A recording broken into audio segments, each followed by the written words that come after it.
into almost every home and business in the country. And it's still owned by all of us. Just. The federal government now wants to sell off the public's remaining half share and use the windfall to pay off debt. But it has to get over the hurdle of a vote in the Senate. And that hurdle is about to get a lot higher. In our cover story, we're going to reveal serious allegations against Telstra, claims the company has systematically misled the courts and Parliament and even bugged its own customers. It's a scandal that's now embroiled even the Minister for Communications, Richard Alston. The Casualties of Telstra is reported by Graham Davis. Are you feeling this? Now put your hands up in the air now. Are you feeling this? Now put your hands up in the air. At the Commercial Radio Awards in Melbourne, two stars of the communications firmament bask in each other's glow, both playing stellar roles in the proposed sell-off of Telstra. Communications Minister Richard Alston is currently steering the sale of the third tranche through a hostile Senate towards a $35 billion pot of gold. By his side, Alan Jones, the ratings king of Struggle Street, whose program is now sponsored by the telecommunications giant. This morning, Alston's smile will fade and Jones will have his work cut out for him as the sales proponents digest our story, a saga the Howard government won't welcome, nor the directors and management of Australia's most powerful company. I don't need a storyteller. We've clear evidence that Telstra has broken the law across a broad front. Well, therefore you have an obligation to go to the police and have that dealt with. Well, I'm coming to you to ask you what you think about it. I don't run criminal investigations. If you say there's been a breach of the law, then the obvious people to deal with that are the police. But the police have been looking at criminal behaviour by Telstra, and for 4 years now, specifically the major fraud group of the Victoria Police. Today, we raise serious questions about that investigation and about the conduct of the federal minister himself. Would you agree, sir, that you've taken an extraordinary interest in the investigation by the major fraud group in Victoria? No, I wouldn't agree with that at all. Well, you've even made phone calls to the investigating officers, correct? No, not correct. That denial will come as a surprise to this man, Neil Jepson, the investigating solicitor for the major fraud group. He received not one phone call from the minister, but two. His superiors have forbidden him to talk to Sunday. You made two calls, sir, to Neil Jepson, the major fraud group's investigating solicitor. When was it? Two phone calls. When was it? The year was 1999, after Alston had become aware that Jepson was gathering evidence of alleged wrongdoing at the highest levels of Telstra. Here's Jepson talking about his inquiries in a police record of interview in March 1999. Yeah, we're looking at possible charges of perjury and attempt to pervert the course of justice, and you throw conspiracy in. Neil Jepson evidently told Richard Alston the same thing when the senator cold called him the same year. Well, I may have done. You may have done. It's the sort of conversation you'd remember, isn't it? Not at all. Well, he certainly remembers it. Well, he may well. Maybe he doesn't get very many calls from Commonwealth ministers. Right, so you're accepting that there's a possibility that you did call him? Yes, I haven't said that I didn't. I'm just saying I have no recollection. You asked me whether I recalled it, and I'm saying I don't. Do you think that was a proper intervention on your part? Well, I have no recollection of the event, so it's a bit hard for me to pass judgment on what it was that I was seeking. I'm entitled to make inquiries, and if I've done that on occasions, I've done it because I've been concerned to know whether matters are being properly investigated, I presume. Yet as we'll see, far from being properly investigated in the 3 years since, there's evidence the major fraud group has been dragging its heels. Neil Jepson, as solicitor, recommended a full investigation proceed, and it's supposedly still current. But 3 years on, no charges have been laid, and some of the key figures allegedly involved in illegal behaviour haven't even been interviewed. We're at the Melbourne home of Telstra's former Director for Consumer Affairs, Ted Benjamin. Did you lie under oath in this affidavit before the Victorian Supreme Court? I did tell no lies The evidence suggests that Edward John Benjamin gave false and misleading statements to both the Victorian Supreme Court and a Senate inquiry. I will be responding in writing to your producer. In his response to Sunday, Benjamin denied any wrongdoing, saying, "I gave my evidence believing it to be truthful, and I still believe it to be truthful." But where are the fraud group's investigators? Have you been interviewed by the Victoria Police on this? I have not. You haven't? So I have more to say. the police haven't been to see you, sir?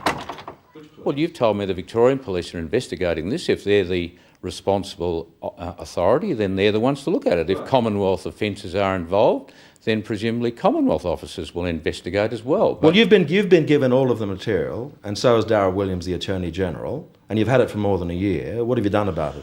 Well, I'm not aware of having sat on any material for more than a year.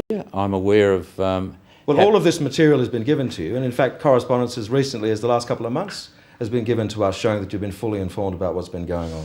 Well... have you called in the Federal Police? Well, it's not my job to call in the Federal Police. I don't make... Then the Minister drops a bombshell. In recent weeks, I have been provided with material which I'm told raises very serious concerns, and I've sought legal advice on that material. With whom? From my department. And? I haven't received the advice. But this is a current investigation that you're pursuing yourself. I've just explained to you that matters relating to the conduct of Telstra have been raised with me. I've been provided with material, and I've referred that material to my department for advice. That material was evidently provided to Richard Alston at a meeting he had 5 weeks ago, on September 26th, with the Queensland National Party Senator Ron Boswell. Boswell drew the Minister's personal attention to evidence already provided to his office. Evidence that suggests Telstra seriously misled not just the Minister himself, but the courts and the Parliament. Now, it's not my job to pass judgment on those matters, and as a barrister I would know how dangerous it is to be selective in your judgment or to rush to judgment based on what one or more people with a very keen awareness of certain aspects of the case might think. So my first instinct is always to stand back and get independent advice on the matters. This is news that will send shockwaves through the ranks of Telstra and the investment community as a whole. The nightmare scenario of a federal investigation into the telecommunications giant on the eve of a Senate square-off that will decide its fate. It effectively cripples, at least for the moment, the government's carefully crafted plan to reap the benefits of the sell-off of the third tranche. Its dream of paying off the national debt by offloading the remaining 50.1% of Telstra still in public hands. And it gets worse, for there's now high-level legal opinion that on the evidence, only a royal commission into Telstra can get to the truth. In my opinion, the only way to really deal with this is a royal commission of the kind that is happening in New South Wales in respect of HIH, because it's only in a royal commission that you can really get people to answer questions. Dr. Dale Smith is a senior member of the Queensland Bar, a barrister who's reviewed the evidence on behalf of one of the complainants who've become known as the Casualties of Telstra. Is there evidence, do you think, that Telstra has broken the law? The corporate entity? It's hard to comprehend a situation where, for purely private profit, you can engage in a course of conduct for years, mislead arbitrators and mislead courts, make submissions to courts, and file affidavits which were false. It's difficult to understand how that could be done, and Telstra not responsible for that conduct. Right. So they did break the law, in your opinion? Telstra broke the law by the conduct of its employees. Definitely did. On the material I have seen, yes.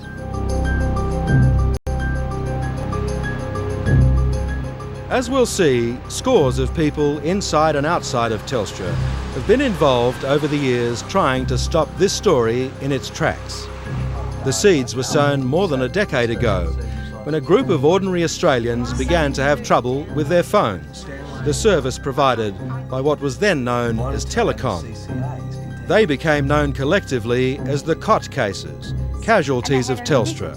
Skeletons in the closet, rattling from time to time in the odd media appearance, only to leap out now at the worst possible time. All of that shows that they lied under oath, all of that we've heard today, as far as interceptions, is here for the Minister and the Honourable Darryl Williams. Right. When did you give that to them? On the 4th of April 2001. Anne Garmes is without doubt the most feisty and persistent of the COT victims. All of these matters relate to the cover-up of the poor performance of the Telstra network, the fact that it has never met the service levels dictated by their licence, and the government knows that. Anne Garmes has an Order of Australia, is president of the Brisbane Polo Club, and owns an upmarket gift shop in the city centre. She's a formidable woman in every sense, with the resources not only to engage Dale Smith to examine the evidence against Telstra, but 2 other legal experts who've declined to be interviewed. Retired Queensland Judge Desmond Derrington QC, in a detailed legal opinion, concludes that Telstra engaged in unconscionable conduct against Garmes under the Trade Practices Act. Associate Professor Suzanne McNichol of Monash University says the telecommunications giant abused the use of legal professional privilege to keep potentially damaging documents out of Anne Garmes's hands. Well, I think it's cost me 15 years of my life, the most productive years of my life. It's cost me my husband's health. It's destroyed him, hasn't it? It's destroyed him. It's cost me a lot of my own happiness. Anne Garmes's marathon fight against Telstra relates to 2 previous businesses. One, this celebrated theatre restaurant, the Tivoli, linked to its patrons through the nearby Fortitude Valley Exchange. When they could get through, they told us they'd been ringing for days before and couldn't make contact with us. We reported this to Telstra, and we were well aware of the problem in Fortitude Valley and were able to, at an early stage, identify exactly what the problem was. Telstra then wrote back, I think it was September 1991, and said there was no such problem. As the dispute escalated, we now know Telstra did something extraordinary and illegal. It bugged Anne Garmes's phone and recorded the conversations. Not just for technical purposes, which it's entitled to do by law, but it also eavesdropped on her conversations and passed the information on to its lawyers. They had the broadcast monitoring amplifiers on in the exchange here for 3 years, listening to every phone call we made. When you say the amplifiers, what everyone in this joint could hear what was being said? Yes. You've been able to find that out? Yes, it's in that document.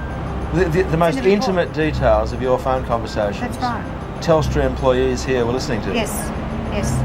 And here's the proof obtained years later, a confidential Telstra report to its lawyers Freehill, Hollingdale and Page.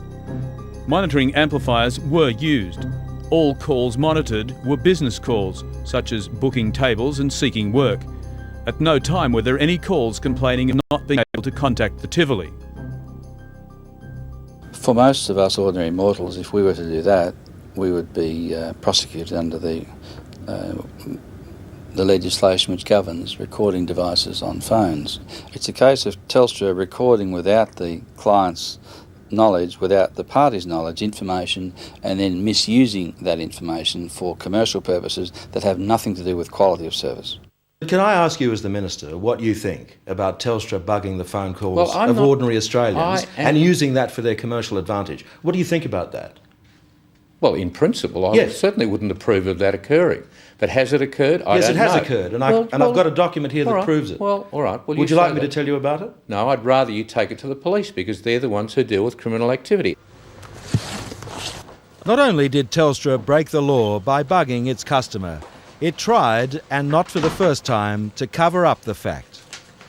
Anne Garmes obtained a staggering 250,000 documents through disclosure and access to freedom of information. But the document to Freehills wasn't one of them. She eventually got that from the industry regulator Austel. Austel found the report, and it had been withheld under legal professional privilege from me. It was a favoured and perfectly legal tactic of Telstra's. Mark a document, legal professional privilege, and it couldn't be used against it. Thousands and thousands of documents rendered useless by being withheld or blacked out. Graham Scorer is another of the COT cases and their designated spokesman. I draw your attention to a document called the COT strategy. Now, the COT strategy was a document drawn up by Freehill, Hollingdale and Page as to how Telstra should go about creating legal professional privilege on documentation, and that information is no longer available to the customer when he makes an application. And here it is, Freehill's advising Telstra. The initial point of referral should always be the corporate solicitor's office, in order to bring into operation the potential protection of legal professional privilege for documentation.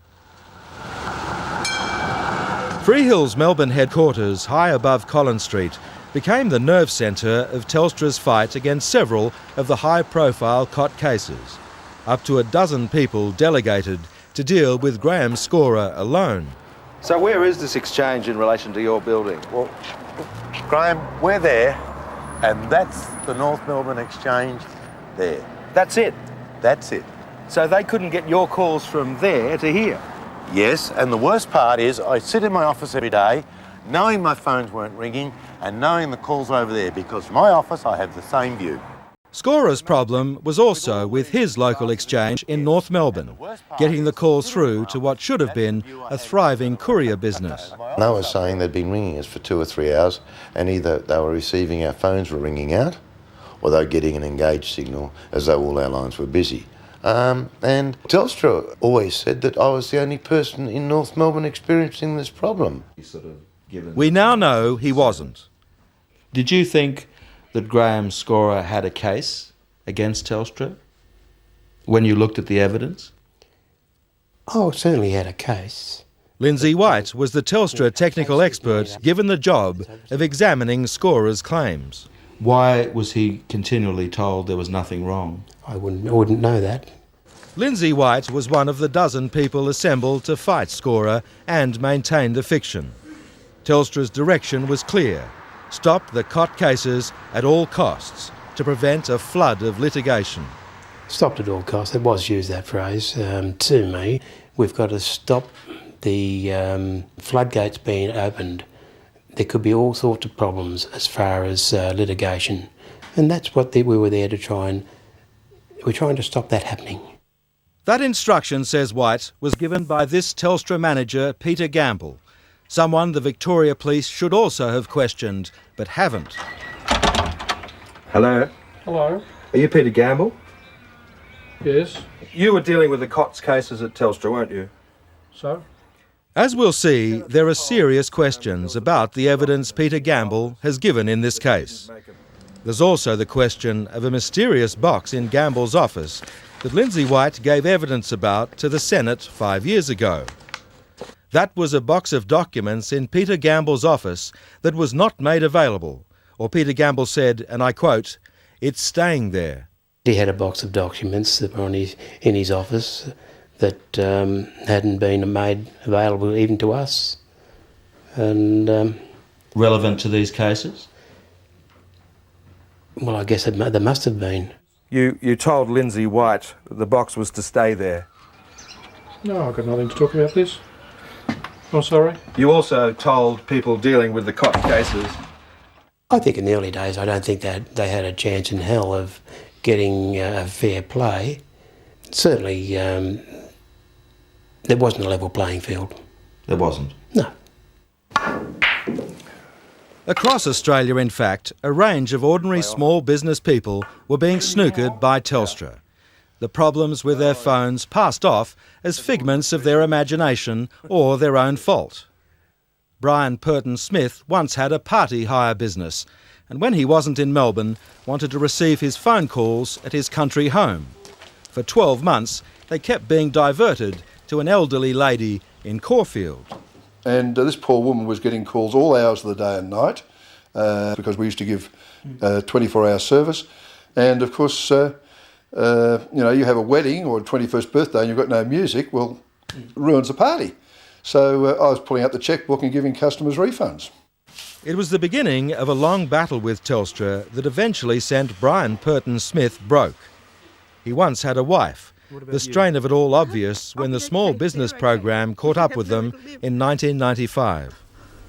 We have nothing left. There's nothing left that anyone can take. So I guess that's good news. She was obviously very distressed. Oh, yes. During that interview. Yes. How long after that did she leave?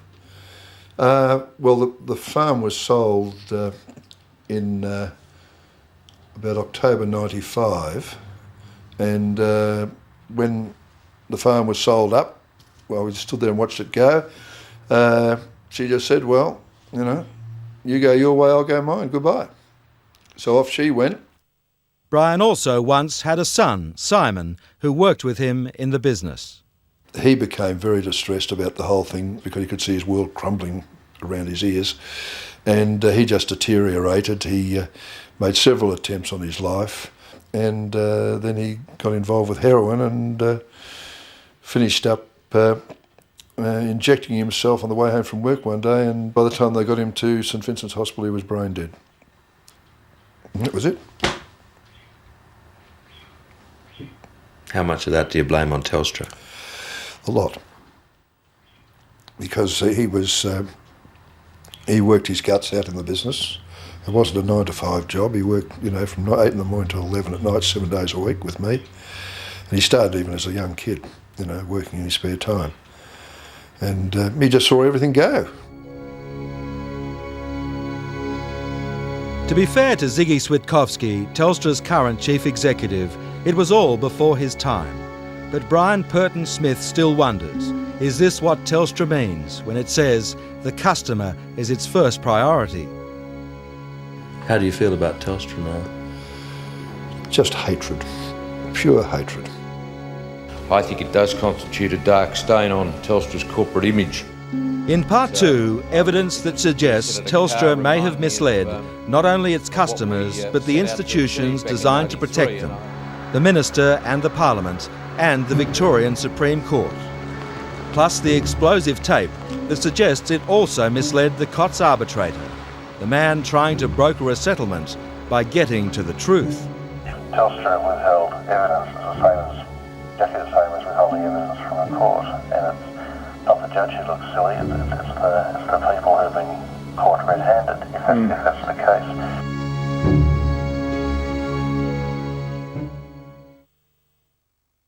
Harry Andrews is going to attempt to bring a 12-kilo engine part from Singapore to Sydney in under 24 hours,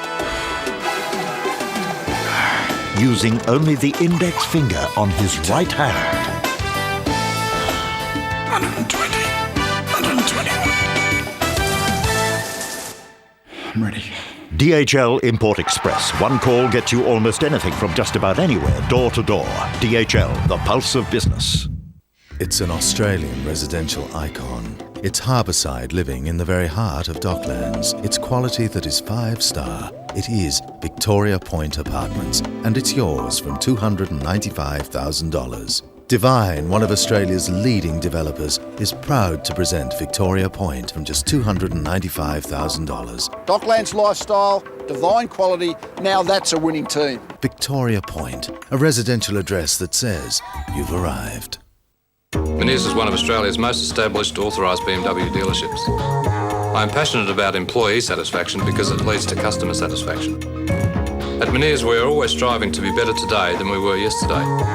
When our customers leave here in their BMW, we want them to feel as though they've dealt with a family business. Our customers aspire to BMW, and we love to satisfy that aspiration. One of 38 dedicated BMW dealers Australia-wide. Meneers BMW. The artist is David Gray. His introduction was the phenomenal album, White Ladder. Now comes his brilliant new album, A New Day at Midnight. David Gray, A New Day at Midnight, in stores now.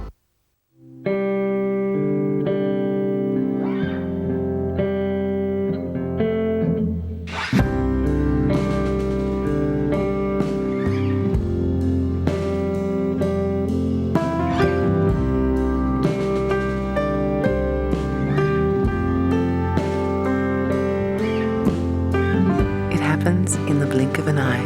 Now's the time to invest with as little as $1,000. AXA, ready when you are.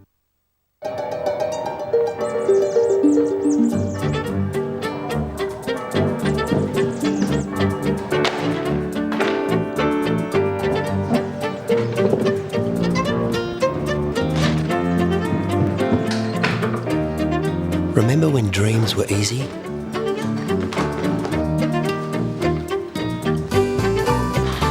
With the right help, they still can be. Devine and Docklands, a winning team. See the fully furnished Victoria Point display apartment, right next to Colonial Stadium at Docklands, 10 a.m. to 6 p.m. every day. See it now. Every love has a moment that will never be forgotten. I didn't kill my husband. In prison for murdering. Daddy! Nick? A man who's still alive. She has one reason left to live. You can't be convicted of the same murder twice. Is this a problem for you? Tommy Lee Jones, Ashley Judd.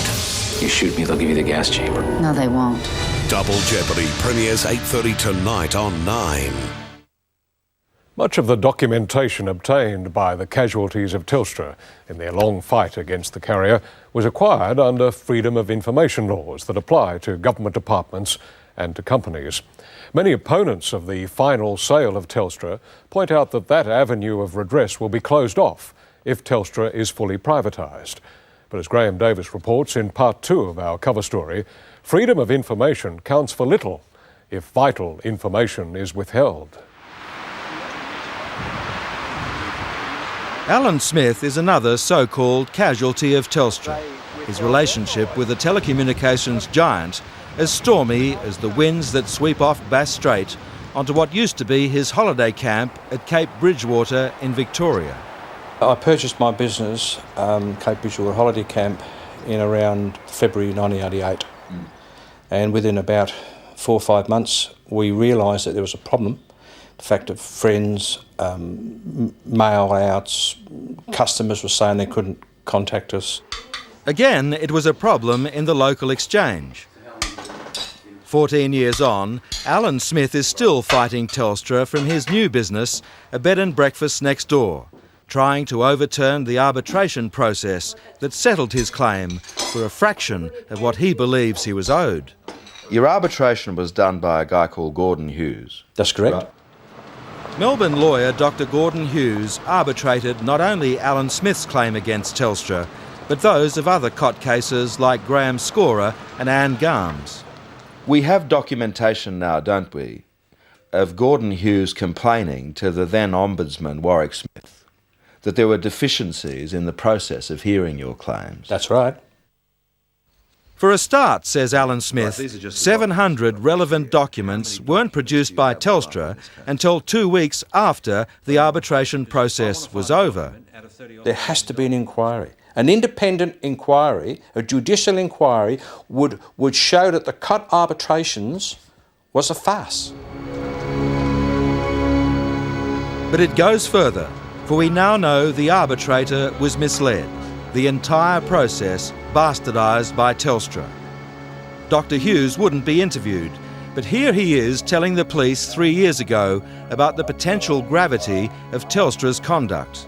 The fact that they've said under affidavit that documents don't exist and they in fact do, in connection with an arbitration that involved a claim for eight-figure sum, I would have thought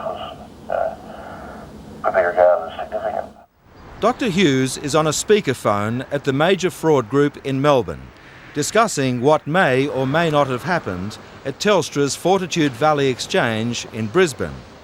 He's being given vital new information by police solicitor Neil Jepson. We've got statements from 2 telecom technicians or ex-technicians who worked in the Telstra resource unit who both say on the documents they have seen now there was a major upgrade of the Fortitude Valley Exchange.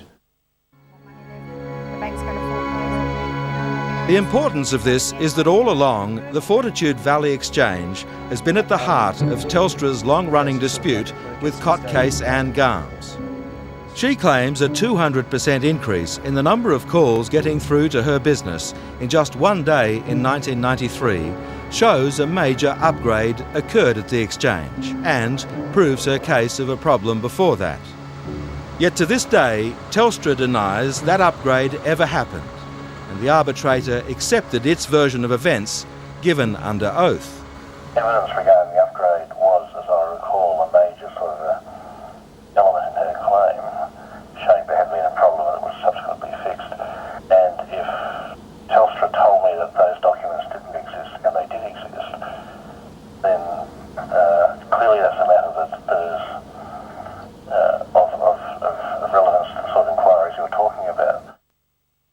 Those inquiries are for Telstra grave in the extreme, according to the investigating police. Yeah, we're looking at possible charges of perjury and attempt to divert the course of justice, and you throw conspiracy in.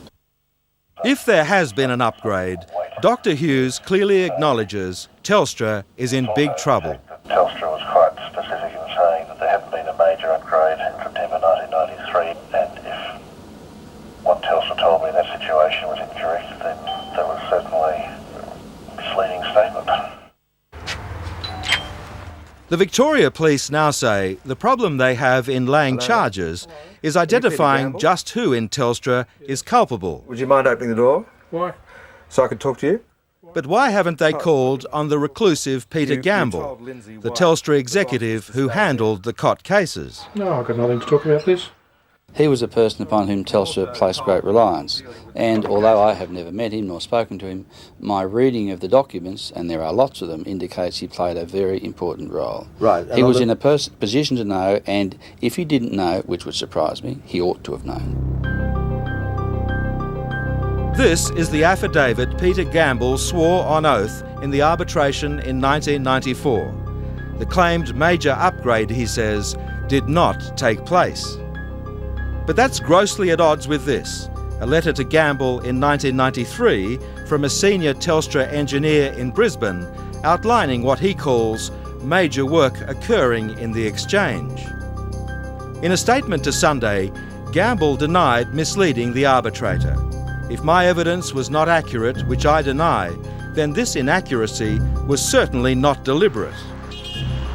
Deliberate or not, this was just the start of the deception by Telstra that continued when Anne Garms took her case on appeal to Justice David Harper in the Victorian Supreme Court. Even though Justice Harper tried very hard in the court case to find out where these documents I alleged would be, he wasn't able to ascertain that, and Telstra's affidavit said there were no such documents. There were no such documents. There was no such major upgrade. What was missing was proof in document form that Telstra had done a major upgrade at Fortitude Valley. The Eureka document, the company's lawyer called it, trumpeting Telstra's claim that it didn't exist. We now know that it was there all along, but Telstra failed to produce it. Oh, Ted Benjamin? All of which makes it very odd that the police haven't also visited Ted Benjamin, Telstra's former Director of Consumer Affairs, to ask him about his sworn statements in this case. Well, can I ask you, sir, just one question? Benjamin left Telstra 3 years ago, but before that had been at the centre of its handling of the COT cases. Here's what he told A Current Affair in 1997 about allegations of dirty tricks. We deny that there were ever dirty tricks played by this unit. But here's what's returned to haunt Benjamin in retirement, evidence he gave under oath to the Supreme Court. You said, sir, I deny that Telstra failed to produce any documentation which the arbitrator had directed Telstra to produce. As we now know, this was just plain wrong, for the arbitrator had specifically asked for all documents relating to the Fortitude Valley upgrade. And when Telstra said there was no Eureka document and the upgrade hadn't happened, the judge accepted its word. Anne Garms lost her case. And a month after, Justice Harper brought down his decision, stating that he believed these documents didn't exist. They were obtained through the Senate. A Senate committee had simultaneously been hearing evidence on the COTS matter, specifically quizzing Ted Benjamin about what he knew. Who took the decision not to make available a full list? Benjamin told the committee the same thing he'd told the Supreme Court. Every document that the arbitrator ruled we should provide, we provided. Does this indicate to you that Ted Benjamin, a very senior person in Telstra, lied to the Parliament? It indicates that there's a difference between what he said and what the truth was. Incredibly, a day after the Senate committee wound up, Eureka, the document Telstra said didn't exist, finally surfaced. Recently found in Brisbane, said Telstra, the design pack Reparent MCHO onto VLLX, proof of the major upgrade. some 14,000 circuit alterations on 260 routes. Given the denials by Benjamin and Gamble, only a proper inquiry can establish why Telstra withheld the document. At some stage, someone in Telstra has taken the position that no, it didn't happen. And then that position, the cover-up, if you like, has continued since 93. A cover-up? A cover-up. All along, there had been a major upgrade after all, despite what Telstra had told the arbitrator, a Supreme Court judge, a Senate committee, the minister, and through him, the Australian people. As I understand it, the basis of the cause of action on at least the part of GARMS relates to whether the Happy Valley or Fortitude Valley exchange was subject to any significant upgrading. And Telstra's consistent position has been that it wasn't, that there may have been overall improvements being made to the network around Australia, but there was nothing special about this exchange.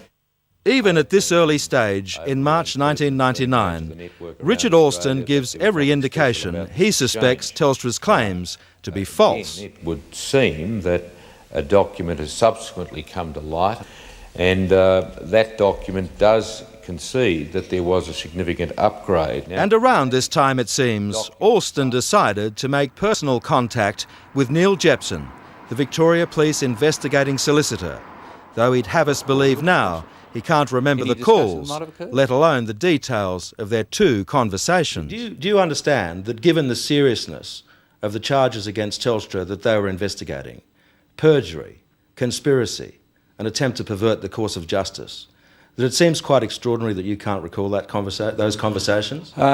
You are not giving me any sense of perspective or context.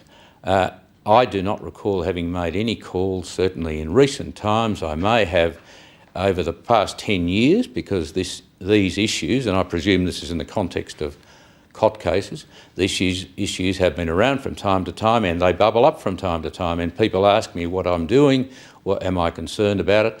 I mean, the last thing I would want to be doing is to frustrate the course of justice. I'm certainly not in the business of doing anything other than making sure that all parties' rights are properly protected and that obviously the interests of consumers are paramount.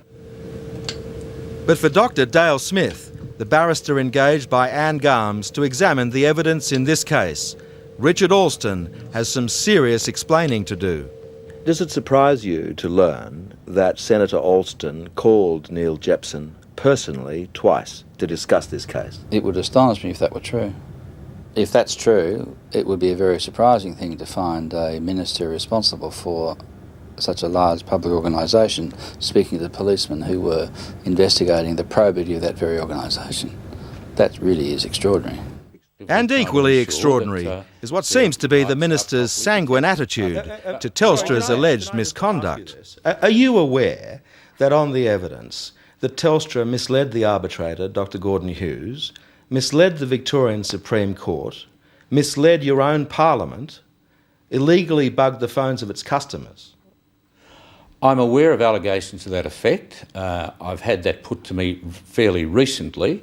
Recently, yes, but on the evidence, only reinforcing what he'd been told for the past 3 years at least. I have myself made no judgment about those matters, and it would be very unsafe for me to proceed on that basis. And I go back to my original point that the people to make these judgments are the police, and if necessary, the courts. Well, which there police, are rights. Sir? Which police? Well, you've told me the Victorian police are investigating this. If they're the responsible authority, then they're the ones to look at it. Right. If Commonwealth offences are involved, then presumably Commonwealth officers will investigate as well. Of course, Alston knew long before I told him last week of the Victoria Police investigation into Telstra. But let's examine what's happened to that investigation since he called the investigating solicitor. As we know, Neil Jepson, after months of preliminary work, recommended a full investigation proceed, and the job was given to this man, Detective Sergeant Rod Kouris. But after that, it all gets very murky indeed, alarmingly so, if Anne Garms is to be believed. the whole investigation was aborted, and the investigating officer was told me that if he was seen talking to me or talking to any of the cops, that he would be sacked immediately. Who's that person? Detective Sergeant Rod Kerris. So Detective Sergeant Rod Kerris told you that he was off the case? Yes, that he felt sorry for us, that another senior man had been brought in to close it down. Alarmed, Anne Garmes flew to Melbourne to meet the new investigator. And he said to me that he had read every document of mine and there was no basis for my complaint. He said there was nothing in it? Yes, nothing in it. So why do you think he said that to you? I don't think they wanted to investigate it. I think it was politically hot. I think that it was an issue no one wanted addressed with the forthcoming sale. And so you're saying, right, that there was political pressure on the police to drop this whole thing? I don't know that. And we don't know either. What we do know is that since we began making inquiries, the major fraud group has told us the investigation into the Garmes matter is continuing. Rod Kerris has since left the force and wouldn't be interviewed by Sunday. But he told an intermediary he'd be willing to give evidence to an appropriate authority like the Police Ombudsman if called upon to do so. We asked Chief Commissioner Christine Nixon about allegations that Telstra had threatened to expend more than the major fraud group's annual budget fighting any investigation. While she wouldn't be interviewed, the police media unit responded that at no time had any outside party attempted to pressure, influence, coerce or intervene in the matter. We're being told from within the major fraud group that one of the problems here is the lack of resources to deal with this. Does that strike you as strange when the target's so big? No, it's a very difficult process trying to get across the documents. If you approach it as we have done, which is to ask yourself the simple question, did the major upgrade occur, and if yes, was Dr. Hughes told and Justice Harper in the Senate? The answer is it's not hard to get that point across. So Graham, over here, this is the files of correspondence that has been generated. But with the official investigation seemingly adrift, one cot, Graham Scorer, has taken matters into his own hands. He's privately funding his own inquiry by Melbourne investigator Alan Bowles, who just happens to be the former head of the major fraud group. Why can't they deal with this? They can and they will. In fairness, fraud is becoming a growth industry. Our law enforcement agencies, such as the major fraud group, are overrun. So there's nothing wrong with us helping them. But others still want a royal commission. But if you have a royal commission where the focus is not so much on punishment for misconduct, the focus is upon what actually happened. Was Dr. Hughes misled? Was Justice Harper misled? Was the Senate misled? If the focus is on that, then you can compel people to answer the question, even if it might incriminate them, because the Royal Commission can do that and has that power. For its part, Telstra is refusing even to enter into further correspondence with the COT cases, arguing that it settled their cases, paid them money, and regards the matter as closed. They offered to settle with you, and you took $3.8 million. Why did you take that money? When you're in the middle of the ocean and you're drowning, and the other party owes you an ocean liner, why drown? Accept a faulty life raft. And it wasn't an offer, it wasn't negotiations.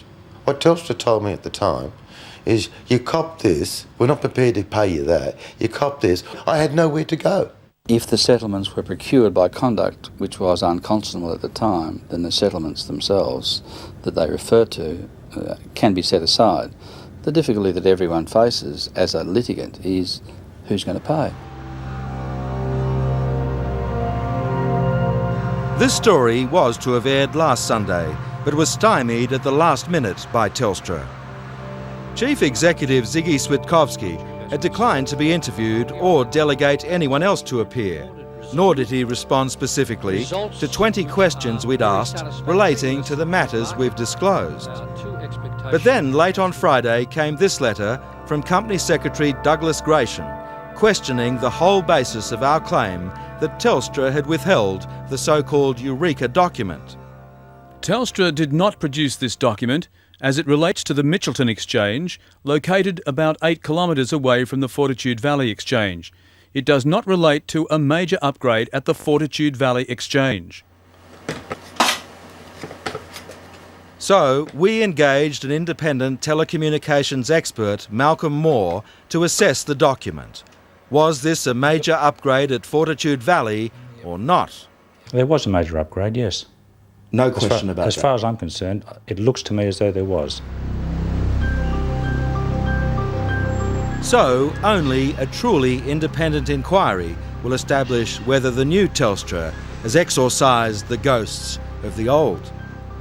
Well, it's true that a corporation has neither a body to be kicked nor a soul to be damned, but Telstra must be accountable for their own employees' actions. It must be. Must be. So there's absolutely no question that Telstra has a case to answer on all of this now. None at all. Graham Davis reporting there with a story that will send shockwaves through Canberra. The producer was John Hanrahan, and for the record, both are shareholders in Telstra. A full transcript of that story can be found on our website, 9msn.com.au/Sunday. Next, famous rockers who let their music do the talking when Sunday continues.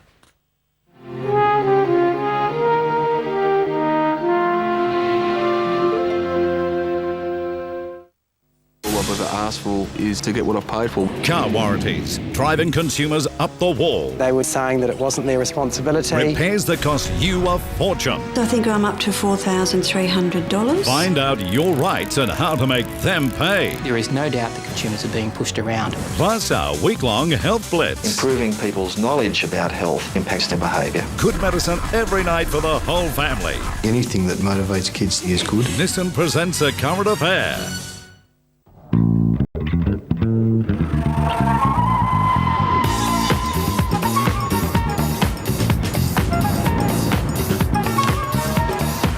Talking all that jazz.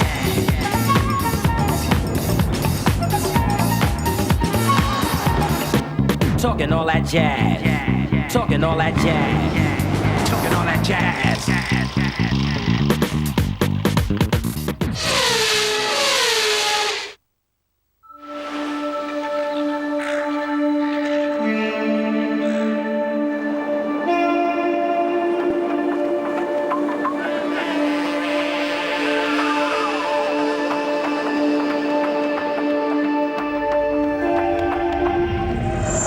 Would a secure future change the way you look at life?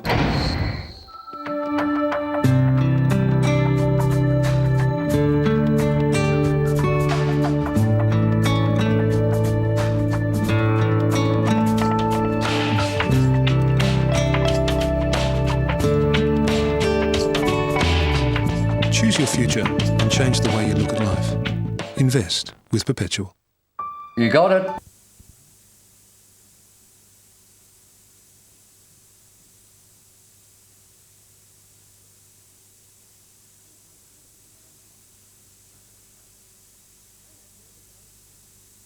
My house at Bentleigh. While I live with my parents, it seems such a waste. A most beautiful house. But not for a man alone. It needs a wife. You do understand, it's many years since my wife and I lived together. Under English law, I shall not be free to marry until the decree absolute 6 months from now. Annette is patient. Elle a le temps. In which case, I have the honor to ask to be considered a formal suitor for the hand of your daughter. May I ask, monsieur, what might Annette's expectations be? I calculate I am worth approximately £130,000. My annual income appears to be around £10,000 per annum, my expenditure around £2,000. I would immediately settle $15,000 on Annette, and I would suggest that I buy this restaurant and the goodwill from you. You could retire on the capital. And if I were to install a manager here, I would designate such income as it generates towards you. I think Annette would be very happy to accept you as a suitor, monsieur.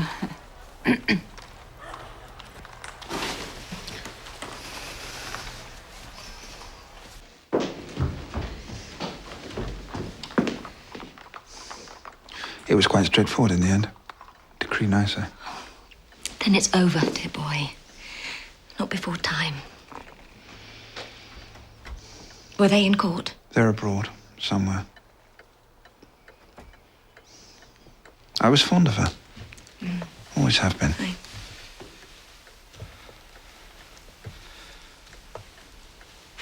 Hello, Ma. Val. Oh, Val! Oh, but you're hurt. Nothing to worry about. Wait, what happened? Your leg, is it? A bullet. Oh, a stray bullet, just on the ankle. It's doing fine, but I've not much movement. Oh. It'll improve. Hello, Uncle Sam. Val? Is Dad here?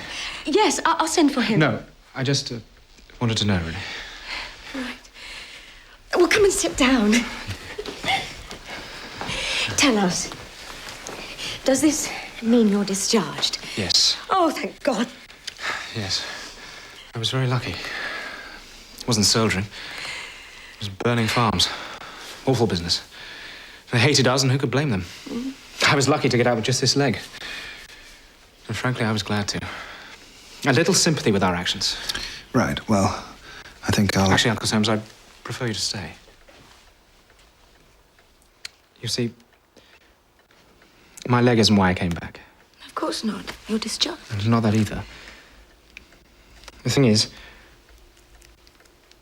I'm married. What? What to? I mean, who to? To Holly Forsyte, my Uncle Jolyon's daughter. Oh, Val. We intended to tell you. Why, I didn't even know that you knew her. You shouldn't have done it. You don't understand that family. There's a history. I know there's a history. I want to know what it is. You're too young. I'm married. I've been through a war. If this can't be undone, and I don't suppose it can, then I suggest he returns to South Africa with her. It's just about over, isn't it? They'll need new blood. There'll be opportunities. For God's sake, don't tell Father. It has deeply affected your Uncle Soames. Are you saying Holly has things to be ashamed of? Not Holly. Of course not. Does her father know she's married you? We intended to tell him, but he's in Italy. Will you excuse me a moment? Where are you going? She's in a cab outside. Oh. Oh. Coast clear, is it? Of the dismal Soames? Val's here, Monty. Injured and married, and rather firmer. Married, you say? Yes. And you must be sensible and not show him up. He's very wary of you. Ah. Hello, Dad. Hello, old man. This is Holly. Belter. My dear. Oh, my dear. This is such a surprise. We were so sorry to hear about your brother. Thank you. This is my father. Oh, yeah. Well, how do you do? I'm very sorry how this has happened. I hope you don't feel we've been deceitful. Oh, I'm very well, thank you, Mr. Darty. Have we met? And the weather out there is really terrific. It's much better for Val's leg than here. I hadn't told him yet, dear. I'm sorry. Uncle Soames will have his wish. You see, we're planning to go to South Africa anyway. Oh, my dear Val. Well, nothing like a bit of weather. It's good in Buenos Aires, too.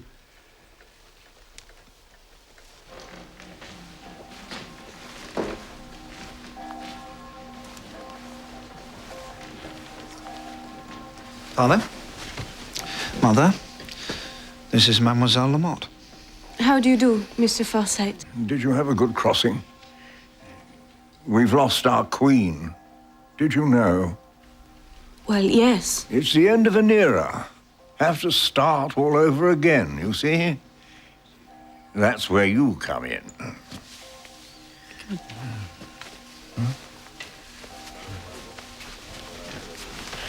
Winifred.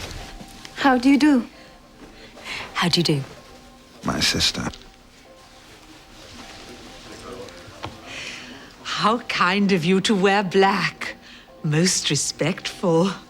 One doesn't expect it of foreigners. Certainly not the French. How do you take to London? Oh, I know London very well. Any particular part? Soho. So. I have lived there for years. My mother has a restaurant. You mean she owns a premises? She works there, as I do. We are tenants of Mr. Forsyte. We shall be living down at Maple Durham. We have decided against a honeymoon. You have to get on with things, I suppose.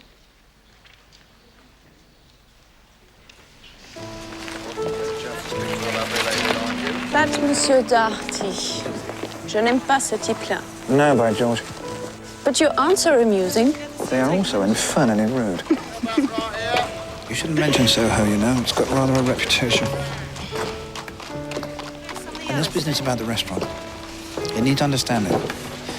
In England, our leisured and professional classes believe themselves to be a cut above our business classes. That is, unless they're rich. So don't say you're in trade, because it puts a label around your neck, and you won't meet the right people. Well, it is the same in France. It is? Well then, it's all down to class, isn't it? And now you're a cut above, so... Well, that's good. You understand. Comme vous êtes sage. Ah, monsieur, madame, how are you today?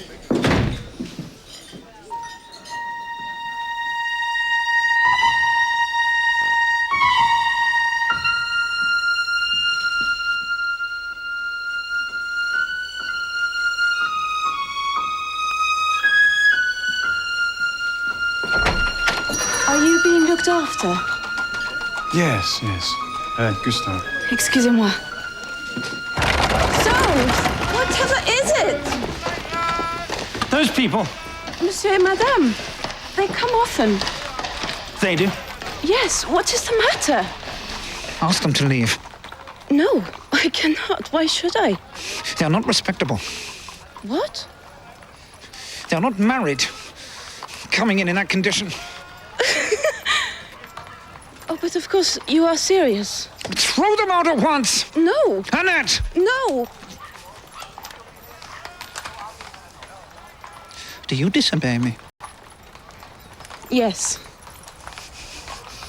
Soames, whatever those people are to you, you must let it go. It is for them that they are not married. What does it matter that she is pregnant? She is a beautiful woman. She will have beautiful babies. Oh, but you are bleeding. It's nothing. I'm going home.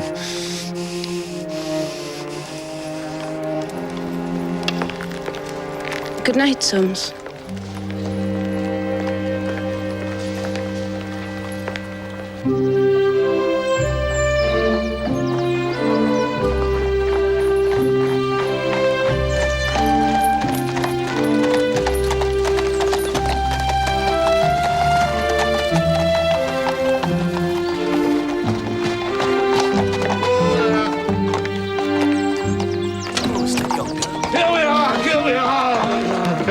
Down you get.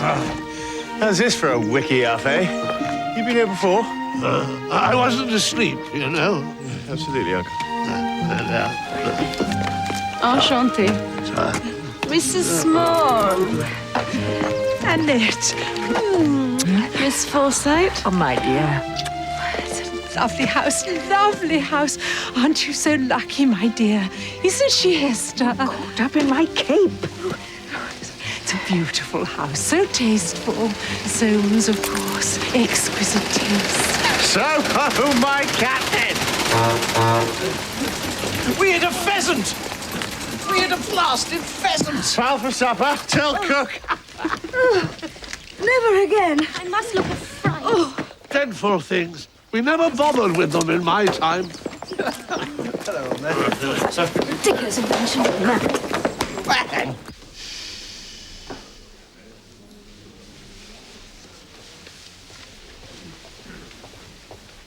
90 years today. Excuse me not getting up. Oh, you mustn't. I can't. We've brought you gifts, James. Wasting your money. You're very kind, Hester. James will be delighted with them. I wouldn't be. Julie chose them. How are you feeling? It's a long journey. He's very tired. I'm not sure I should have come.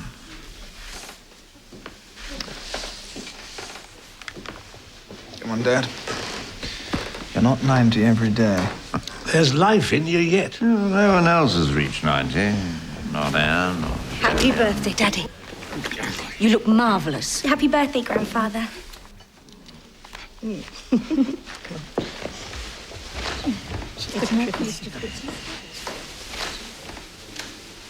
And you're happy in your wife? Yes, Dad. Is she a good one this time? I think so, Dad. Then there's this dance they do out there, the tango. They do it in the street, anywhere. The man. Come here, George. Come on. He grabs the girl like this. She sort of turns round, bends back, sort of thrusting herself, and well, I mean, it looks as if they, I bet they do afterwards, to music. It's topping right up your street, old boy. What do you think of the French wife, Darty? How does he do it? How does he do it?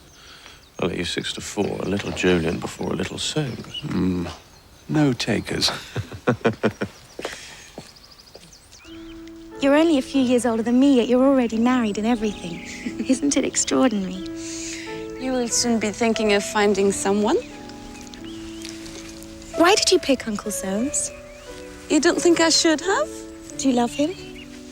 No. Golly.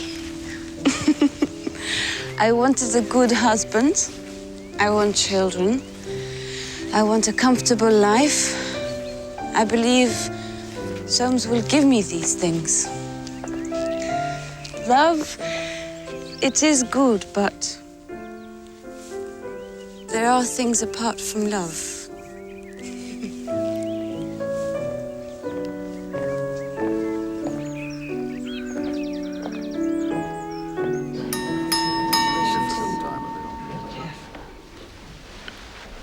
To the dearest father in the world, it's been a privilege to know you. I bless you, I thank you. Privilege to know you. Here, here. James. Happy birthday, James. Happy birthday, Dad. I think you should say a word, James. Me? Thank Soames and everyone. Lovely party. Well, thanking people does no good. Soames has got his wife. That's all I care about. And I hope you're going the right way toward getting a son. 6 to 4, no takers. What? Well, it's here in black and white. To Mr. and Mrs. Jolien Forsyte, a son at Robin Hill.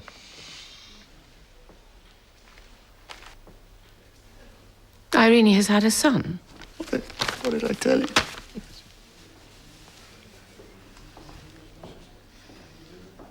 Well, how strange.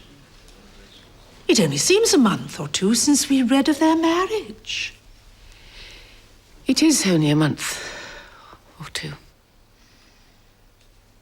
How very interesting. Irene, eh? She was a fair little popsy.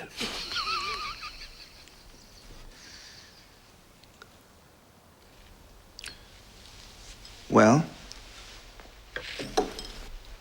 I was going to tell you all in any case. The fact is, Annette is happily anticipating an event herself. I'm very proud. Yeah, a boy. A boy? You hear me?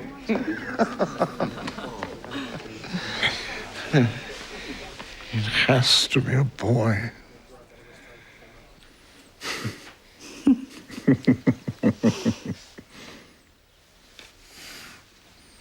It's the stairs that was built as my prison. You're not Soames.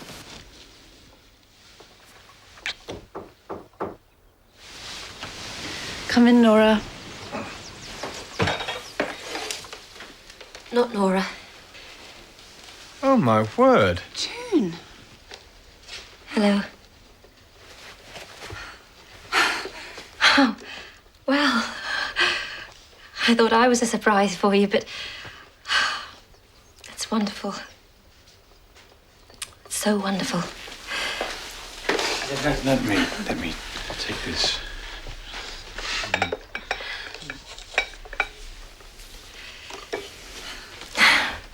A girl? Boy. John. That's lovely. June, sit. I never saw Jolly, you know. I tried, but they wouldn't let me. I was so appalled. Yes. No pain, apparently. Not too much.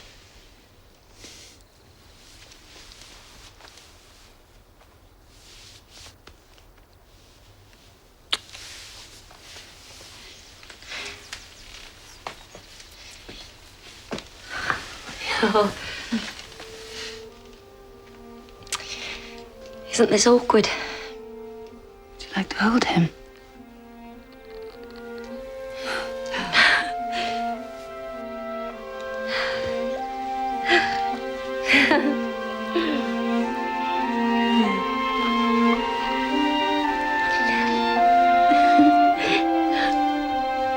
I'm so glad you're here.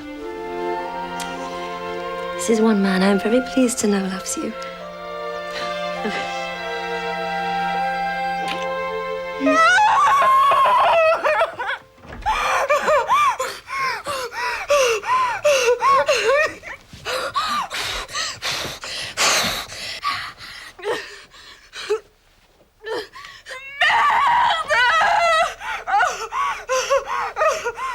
Where is he?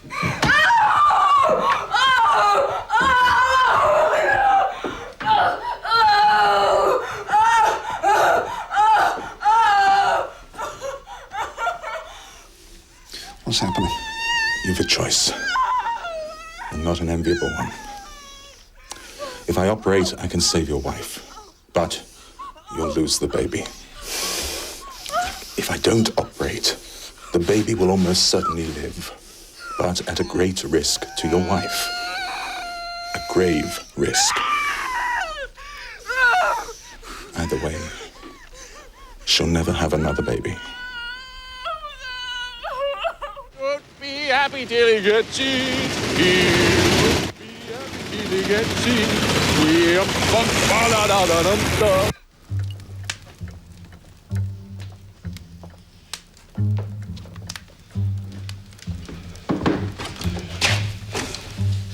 Hello, man. What the hell do you want? Oh. Been sent to bring you, old boy. I say, you're rather... What do you mean, bring? I'm sorry to say, old chap, but the old man's not too chipper. Dad? Yes. Sorry, old boy.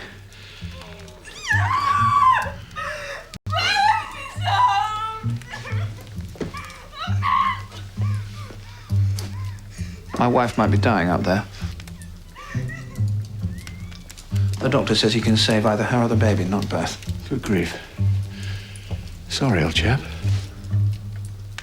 What would she choose? Well, to live, wouldn't she? With me. She didn't marry me for love, you know. She wants a child. Unless it's now, the doctor says she'll never have one.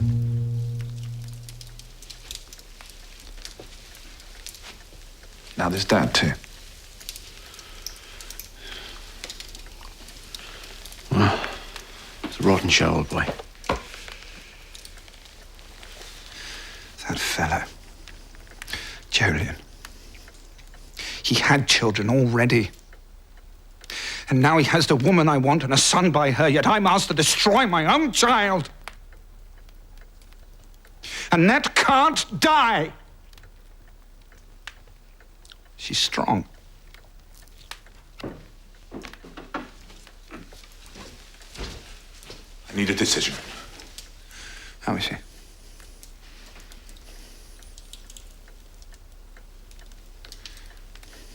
Do everything you can, but don't operate. You said there was a chance. Not much of one.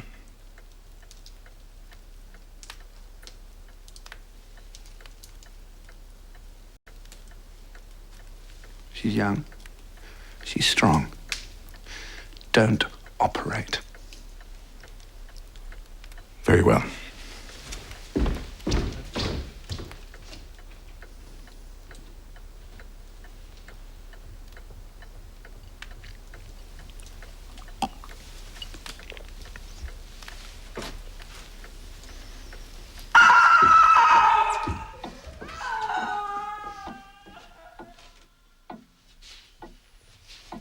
This time tomorrow, I could have her death on my hands. And I should be with my father. It's over, sir.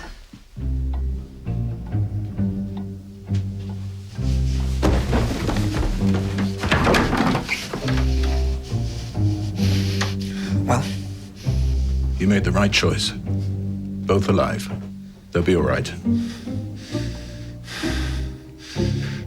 The daughter. You can look. Daughter.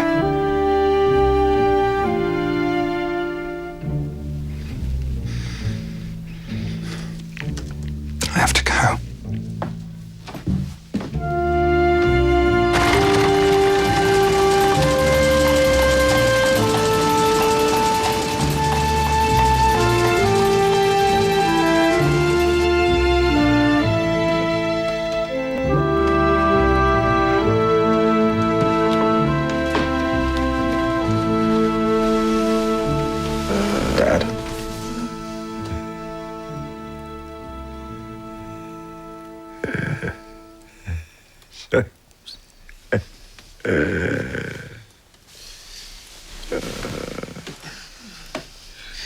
Here I am, Dad.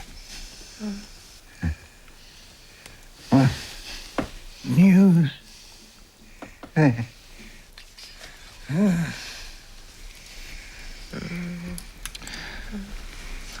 Good news, Dad. The best. Ned. She's had a son.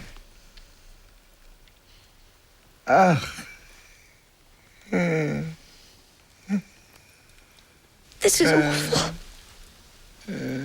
Can't you do something? No, only an ejection.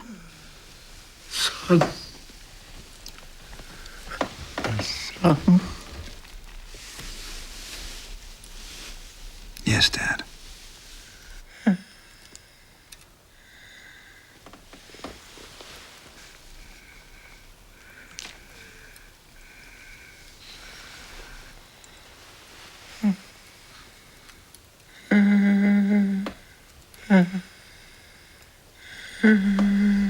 He's being slowly smothered.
At last.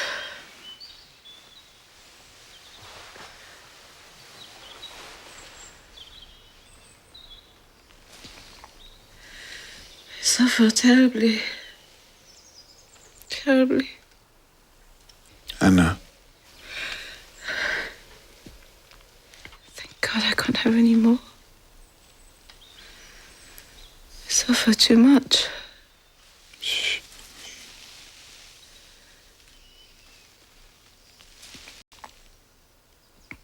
The doctor came back again.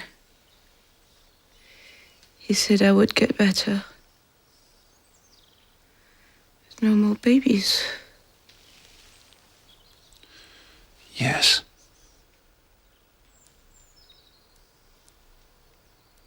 How's your father?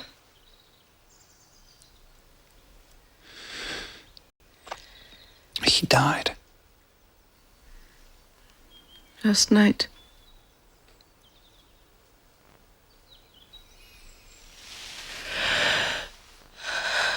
Calme-la.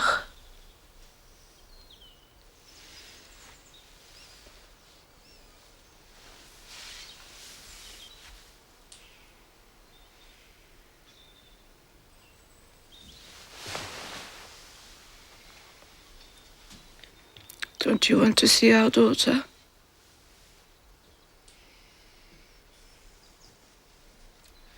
Of course.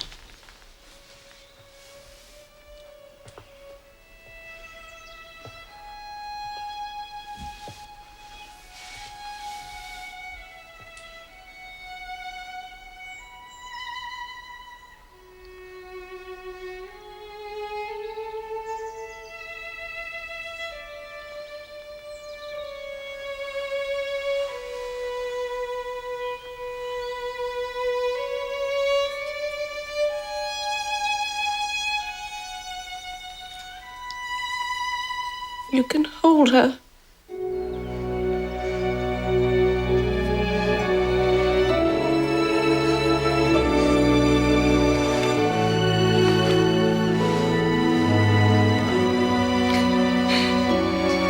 Ma petite fleur.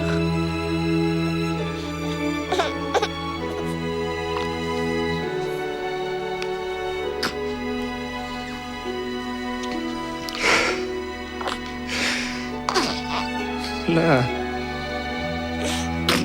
We'll call her Fleur.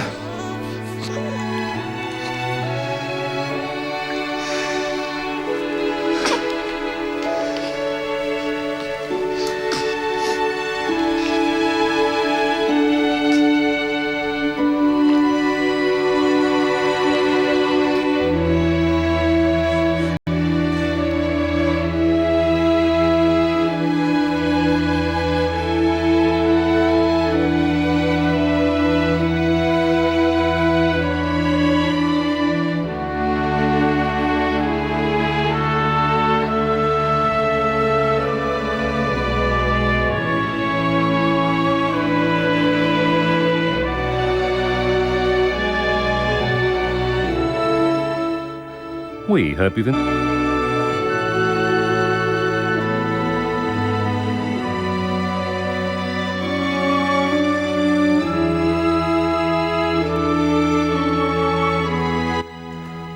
hope you've enjoyed the Forsyte Saga. You can find the book and soundtrack CD from the series at ABC shops and centres.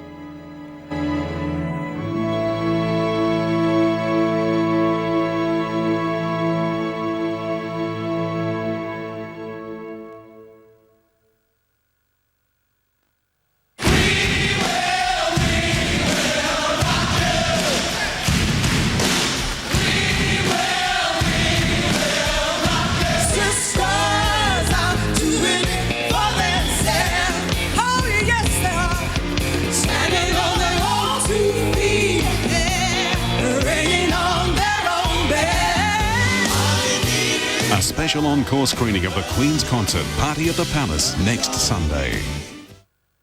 He's a brilliant lawyer. The guy earns his living out of destroying us. He's also charming, astute, intelligent, and... He's good looking. No one told me he was handsome. Let Jason Donovan win you over in an engaging new drama. Man of honour and integrity sounds a heck of a lot better than ambulance chaser. MDA, 9:30 Tuesday on ABC. Whipping up dinner for six can be a bit tricky. Oh, my God, I've forgotten the icing sugar. But not nearly as tricky with professional advice. But don't add too much sugar, because you don't want it too sweet. No. So what happens when the advice is ignored? I'm not going to listen to him, and I'm going to do it my way. She just needs to move a little bit faster. Oh. It's a dinner party predicament. And just cut right through the dents. This is the scariest moment of the whole day. Friends for Dinner, 8 o'clock Wednesday, ABC. Hi, I'm Param from Pennant Hills. My favourite colour is lilac. My favourite food is sausages. My favourite artist is Rene Marguerite. I hate it when people use the word proactive. My favourite television program is For Love or Money. I also like The Fat. The Fat, 9:30 Monday, ABC.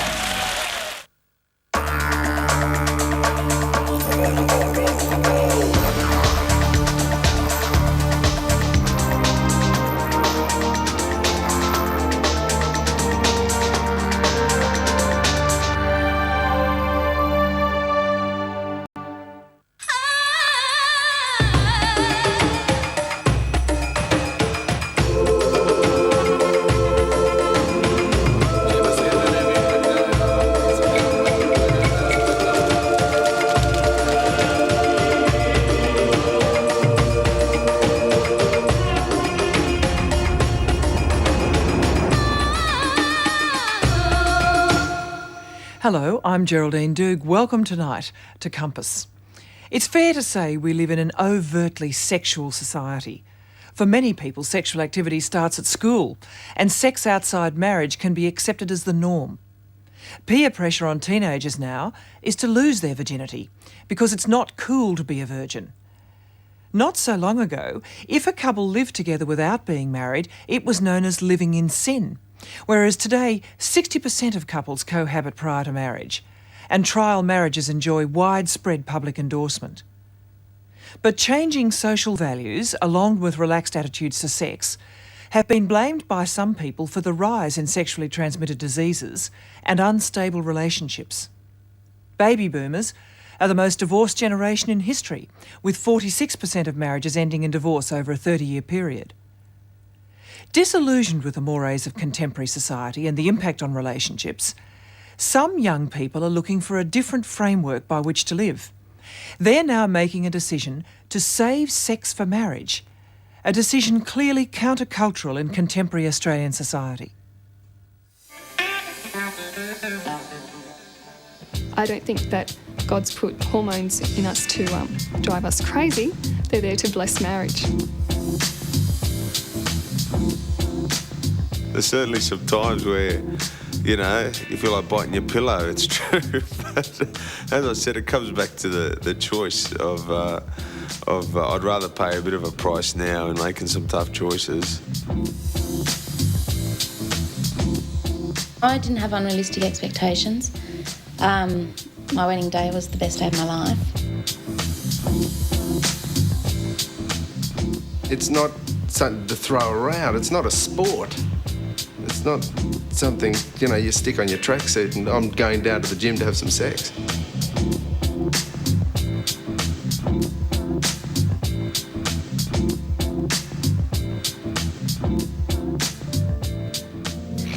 My name is Jason Stevens. I play rugby league for the Cronulla Sharks. I guess the biggest decision I've made is to actually stop and think and save sex for marriage, and so it was quite a big thing for me. Growing up, I was quite a big guy and really struggled with self-esteem and with attracting girls. And so once I started to shed a bit of weight and play rugby league and started to see my face occasionally on TV, things sort of picked up for me in that area, and I just thought I was like living the dream. You know, I got to meet girls, attractive girls, and And from there, and yeah, I really took full advantage of it.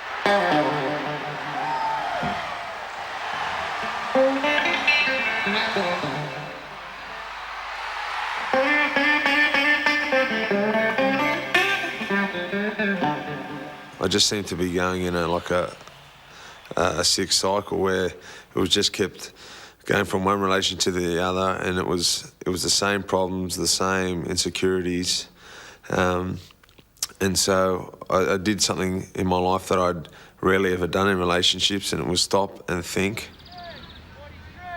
You can get to know a person's body, but getting to know their inner self is the real key to a satisfying relationship.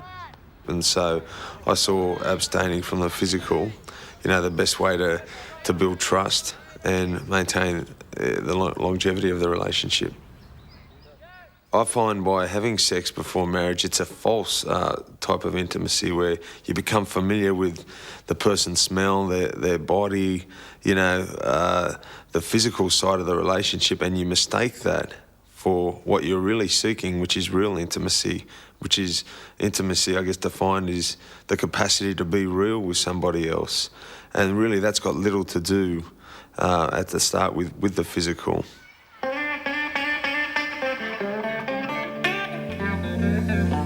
My name's Carolyn Whitehead. I live in Wagga Wagga, New South Wales, and I'm a school teacher and I run a photography business on the side. I used to model when I was at university and gave that up when I started teaching teenage boys.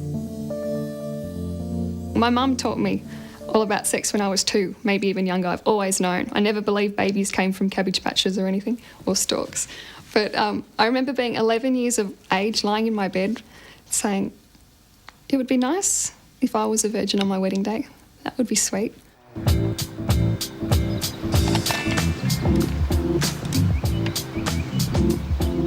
Very nice. Hold that. There are so many reasons why I've wanted to keep myself for my husband. And the first is that I can be a gift to my husband and present myself to him with my bow still attached and say no one's ever unwrapped me before. And he's going to have a bit of confidence knowing he's never going to be compared to anyone, that he'll always be 10 out of 10 in my books. I had someone say once, what if you waited all this time and find out he's bad in bed? And I thought, well, if I've got no one to compare him to, how could he be bad in bed? All right, Sarah, a little more attitude. All right, like this. Looking good, Sarah. Very nice. I don't go out with guys just for fun. I actually didn't date anyone for 6 years. I decided there was no point in me wasting my time with someone who I wouldn't want to marry, so until the last 2 years I really didn't go out with anyone since high school. It's a bit radical, I know. Walk towards me. Good. I've got nothing to lose and everything to gain by remaining celibate. I've proven that I have self-control, so my husband will have confidence in me, even not being by his side every minute, not being paranoid that I'll run off with the next guy that comes along. So that's a really big thing. It builds trust in a relationship. And statistically, the marriages that had people waiting till they got married are so much stronger.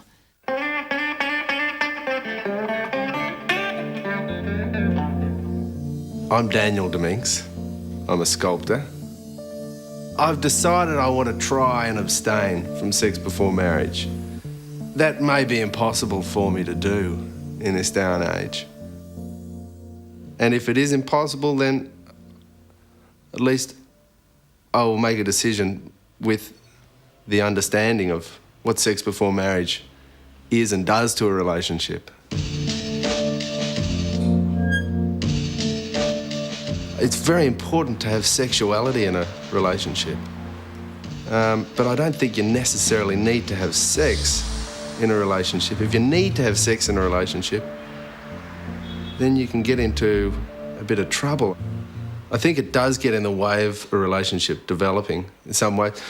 Okay, put it this way, that one thing I appreciate through making a lot of art and sculpture is the important inherent meanings of things. So what I say that for is looking at what marriage is as a concept looking at what celibacy is as a concept. You know, looking at, if I'm going to be going out with a girl and not married, well then I may as well fulfil what it is to go out with a girl and not be married. Live out that life. Complete it. You know, I'll get married eventually and then I can do whatever, but what is it to go out with someone and not be married? Now, I think the essential thing about that is to not have sex. That's what differentiates it from marriage.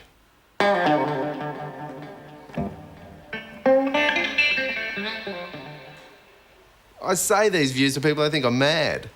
And maybe I am mad, but it makes a lot of sense to me. You know, and it frustrates me sometimes that people think that sex before marriage or celibacy before marriage is some sort of hocus pocus, some religious hocus pocus, only taken on by terrified people who are scared of sex. Now, I think that's a very blinkered sort of view.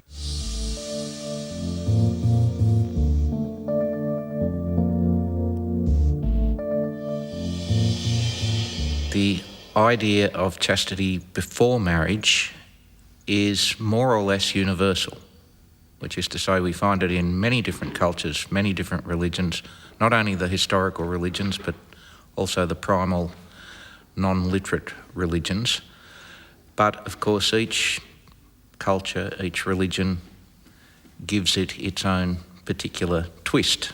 So we don't get a uniformity of codes and values associated with sexuality and chastity. But chastity before marriage and the idea of marriage as the arena within which sexuality is best expressed is, I think, a more or less universal idea.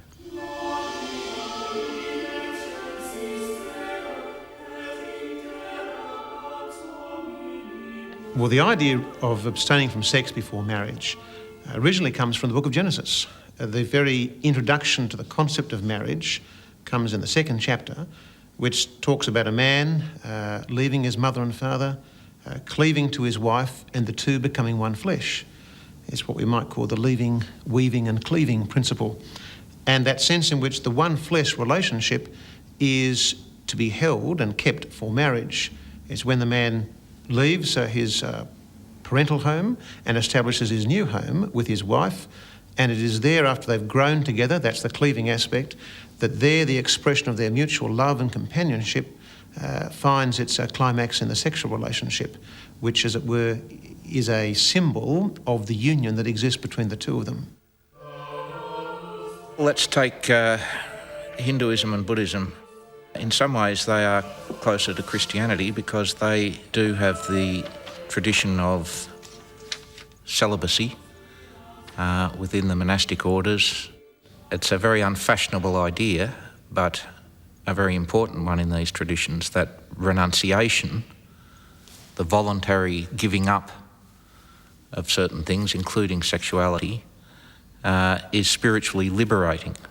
Now, of course, the kind of society we live in, that's a very unfashionable kind of view where we're bombarded with messages about, you know, sexual expression, sexual liberty, sexual experience. These are all very highly prized and valued. So the idea of renunciation doesn't go down very well in the modern world. If you start all the way back when the chastity belt was around, what you saw there was a whole set of political and economic circumstances that meant that it was really in men's and women's interests for particularly women to be chaste. Men had no way of knowing, unless a woman was not having sex with anybody but him, that the children she bore were his. And women needed to find a way to keep men in a relationship with them in order that they would support the children that women had, because there was no birth control, and so no way for a woman, if she was having sex, to not potentially get pregnant. But a lot of that started changing the minute you could have sex without having babies, and that was really, you know, it goes down to the availability of the contraceptive pill. Well, there was a move for sexual liberation. Women started saying, we can control our sexuality now, and there always had been in the past, feminists had been big on saying to women, look, you need to be chaste because you're going to get venereal disease, you're going to get pregnant. There's no way of protecting yourself unless you tell men to back off. And they wanted to control sexuality by telling men to be as chaste as women. But in the 60s, that flipped around. And all of a sudden what the message was that women could be as liberated sexually as men could, and that sex no longer needed to be tied up with marriage.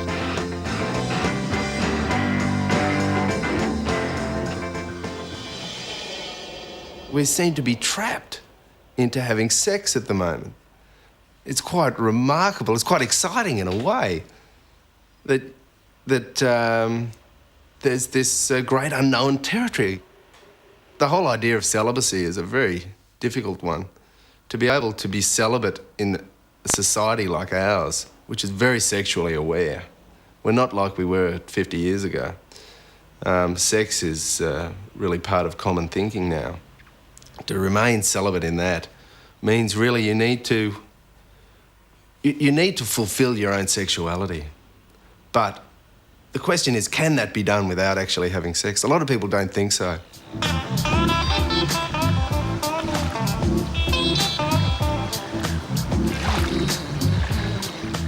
It's true, there's a lot of temptation out there, and it certainly involves you making choices to turn away from that, and it's hard because it's in your face all the time. But, you know, I'm very careful with what I watch, and, you know, I really believe that where your mind is, your body will eventually follow. So if you fill your mind with sex, pornographic images, you know, even it doesn't have to be classified pornographic. Some of the images out there, you know, they can really affect you. And if you allow that in your mind, eventually you'll act upon it. So I know my mind's the most sensitive sex organ I have. It has to be, and I try and keep it as pure as I can.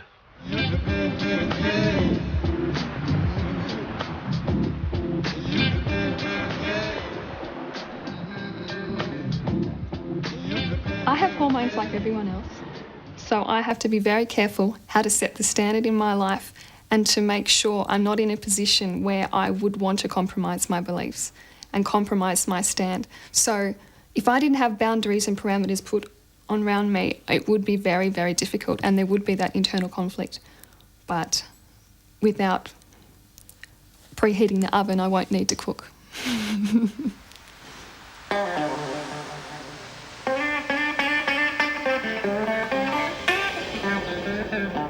When you start falling into trouble is when you go around to their house or you're by yourself. You know, you just don't put yourself in situations where something can happen. That's right. And I think that's where I've fallen short in the past before. And like, I've just made the decision, no. Like, I know now I've made boundaries and saying, you know, no, I don't think.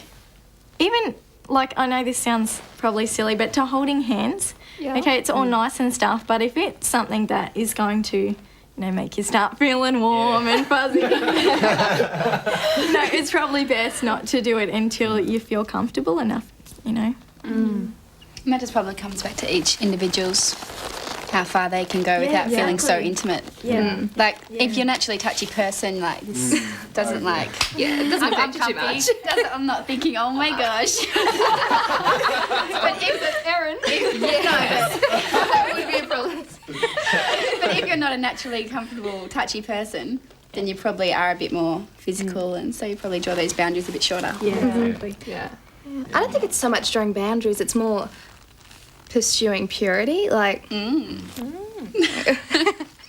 like you don't just draw the line, you sort of aim to be the purest as you can. That's good. Yeah, not how close can I get, but how far can I stay away. That's good.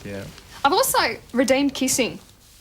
Does that make sense? Kissing used to be my favourite pastime as a teenager, and now kissing to me is a big deal, and I would not kiss someone I'm not committed to. No way. I actually wouldn't be surprised if I'm still waiting for our kiss until the wedding day. I think that's really sweet. How nice would it be, though, not to have kissed until your wedding day? Oh, my gosh. I know I would start crying if I did that.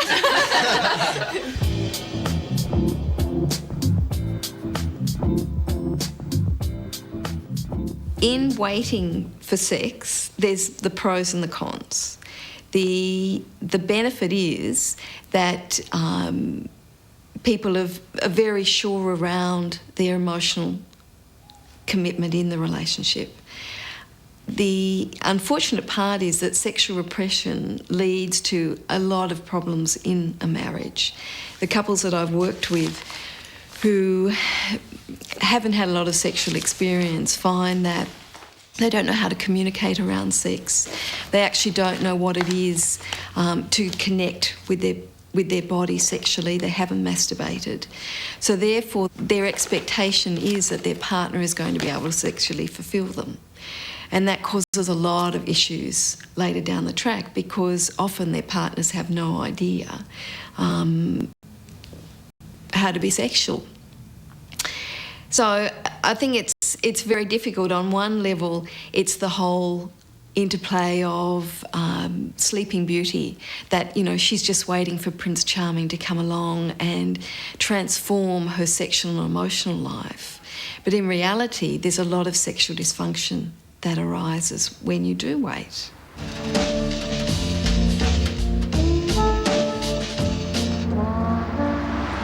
Another thing that I've thought about why it would be good to abstain, because I'd feel if I was to get married to a wife and she's had other, you know, sexual partners, I'd feel like I had a certain performance to run to, and like maybe I wasn't as good as. It's true. But I'm sure it would be the other way around. You know, and I think it'd be just a lot more confident in the marriage bed there. For the girls, it'd be more paranoid. Like, does she have a better figure? Am I fatter? Was she better than me? Yeah. Yeah, people say, like, you have sex, like, why aren't you having sex so you can practice before you're married or whatever, but, like, if you're both waiting, you're not going to know whether you're good in bed or not. Like, it's going to be, like, you're going to be the best anyway. Like, it's going to be even better if he hasn't had sex and neither of you. You're not going to be, like... Exploring.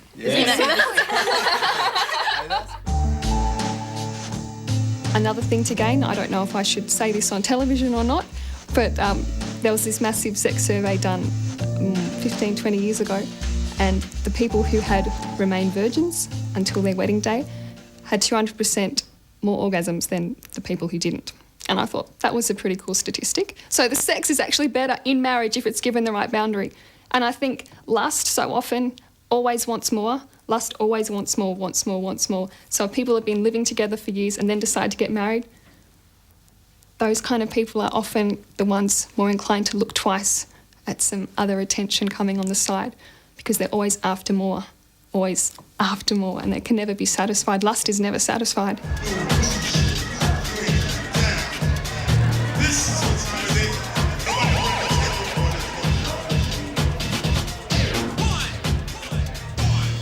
I think there is this enormously high level of anxiety amongst young people about how it is they're going to find the right partner and maintain a stable relationship.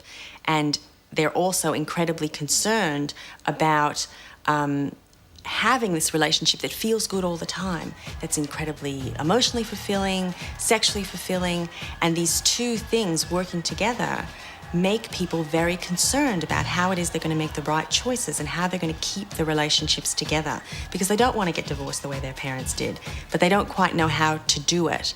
And so I don't think it's surprising that into that midst of very high expectation and very high anxiety, the simple solution someone offers them is, look, all you have to do is not have sex before you get married, and bang, you're guaranteed you're going to find the right partner, you're going to have a sexually fulfilling relationship, and the relationship's going to last forever. It's not surprising some people go, wow, didn't realise the answer was so simple.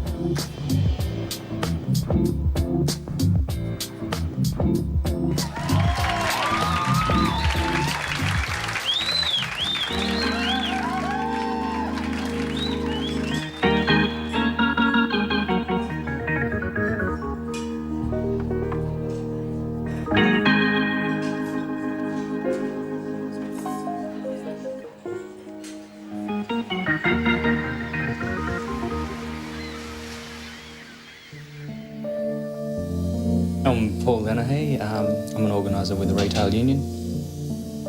I'm Olivia Dennehy. I'm still a student. We'd known each other, I guess, from the moment we met each other till we got married was about 3 years. Yeah. But we were going out for about 18 months.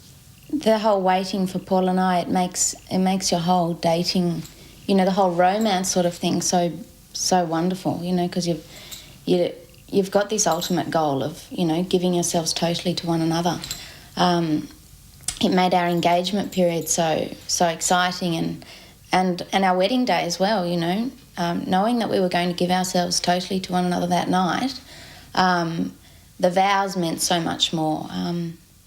Just the whole commitment of marriage was just, you know, it just meant so much more. Just an absolutely wonderful feeling knowing that this person that I love is, you know, waited for me, and has obviously never slept with anybody else. It's just a fantastic feeling. Obviously, the physical side of it is only part of the relationship. There's a lot more that comes with marriage than just sex. There's the actual seeing a totally different side of each other, I guess. Getting to know each other in a different sense, and living with each other. You hungry? Yeah, definitely. I mean, sex is not just something physical. It's physical, it's emotional, and it's unitive. And in that is that, you know, the whole spiritual side. Because when you give yourself totally to another person, you're expressing yourself emotionally, but you're giving your whole self, you know, your total being. That's what it comes down to. Unity means one, and you become one with your partner. You know, you're sharing something so intimate, so beautiful. And to do that so loosely, like people do these days, you know, sleeping around, and they're forgetting what they're actually giving away. They're giving away their virginity. They're giving away something spiritual, something deep within them.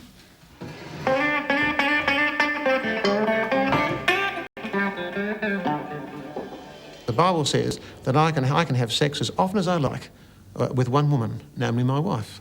And that's a wonderful, we're not opposed to sex. We honour sex so highly that we want to encourage people to enjoy the benefits of sex in a committed relationship. I actually, if I was to have had sex before I got married with another person, I would have not only defiled myself and my future wife, but also that woman and her future husband. So it's an unravelling of a complication which affects a number of people here.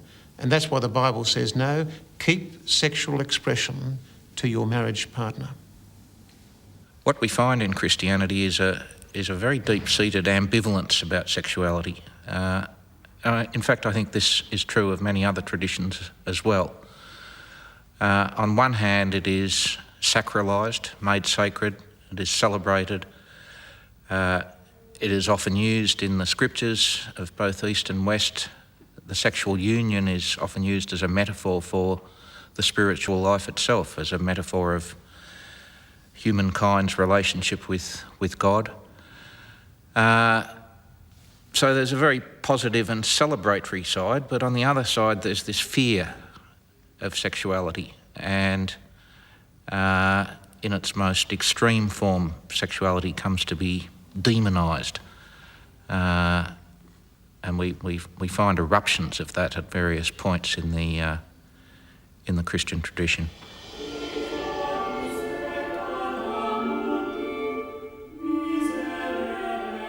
The area of celibacy and repression has been tied up with religious doctrine for thousands of years. I feel that, you know, for many people, celibacy can be a way of healing, can be a way of getting over emotional trauma, can be a very, very positive experience. While for others, it can be incredibly detrimental. It's almost like taking yourself to a sexual turn-on and then cutting yourself off. And then when you get into a sexual situation where you actually want to be able to be turned on, it's just not possible.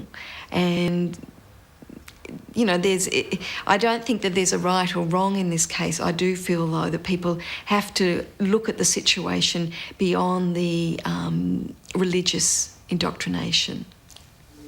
I've been brought up with values, Christian values, that say that it is not wrong. I mean, the teachings of my faith are that, I mean, they're not laws, they're just, I guess they're guidelines. And it's like any situation in life. When you drive a car, there's guidelines. You get in, you put your seatbelt on, you indicate at an intersection, you know, and it's the same in life. And the natural law, I think, and as far as my beliefs go, is that, you know, if you want to have a stable marriage, that, yeah, you don't sleep around before you get married. I would find morally a decision like this only has the thing in that at least I don't feel I'm lying to people. Before you'd have sex, and there's often a bit of bullshitting and stuff that goes on, at least I feel I'm a bit more honest about it. And spiritually, well, I suppose it's made me... that's one thing. It has made me more appreciative of my spiritual relationship with God and whatever. You know, I really value the church. I just really want to obey God, and God says to flee sexual immorality. And if he is the creator of sex, I think his plan would be the best plan. God invented the orgasm. It was his idea. We need to get a revelation of that. It was his idea. So I'm going by his rules, and he blesses me for it. And I know my sex life will be so good when I do get married. Something to look forward to. Certainly in my personal case, I see God as the author of life and indeed the creator of sex, and that he sees it as a good thing. I thought, I guess, initially that God was a bit of a cosmic killjoy when it comes to sex and to some other good things, but it's like, I guess, if I can liken it to a parent trying to discipline the child and saying, look, don't put your hand on the stove, you're going to get burnt.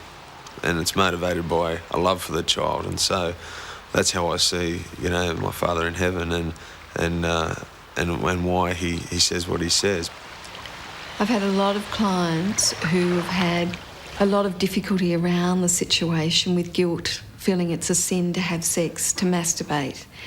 And it's been a pretty torturous experience for them, especially as they've abstained from sex, they've consciously decided, and then they've been able to form a relationship, and they get into a sexual situation with someone they love, and basically they're not able to relate on any level sexually.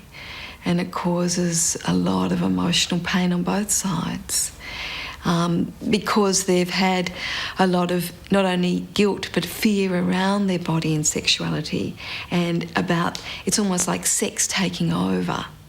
And what normally happens is that their mind is constantly thinking about it all the time and how bad it is, and that filtrates into all their areas around their body and their self-esteem. It's a very painful area for a lot of people.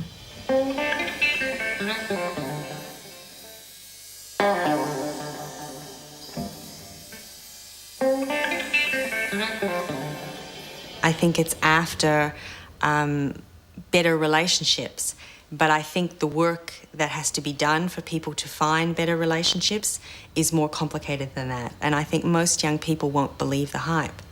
Maybe they'll find celibacy is something that's useful to them at a certain point in their lives, and they may choose to engage in it. But I don't think most people will really believe that if they engage in it, they're guaranteed a happy ever after.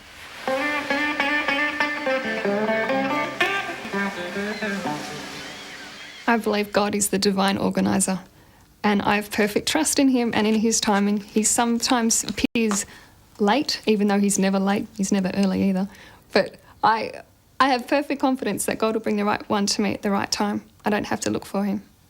So dating might seem a serious game, but I'm really not playing the dating game at all. I just wait till Mr. Right comes along. And I'm not going to be a 90-year-old in a rocking chair still waiting, as one of my friends thought I would.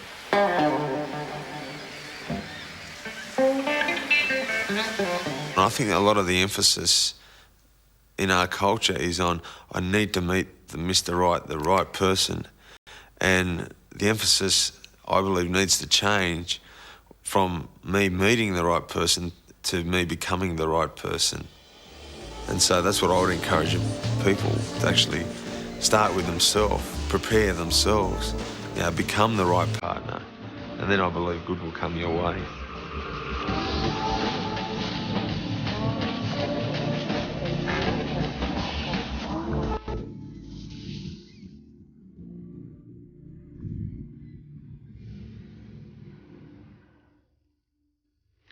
Now, since that report was filmed, Carolyn Whitehead, who appeared in the program, has indeed met her Mr. Right.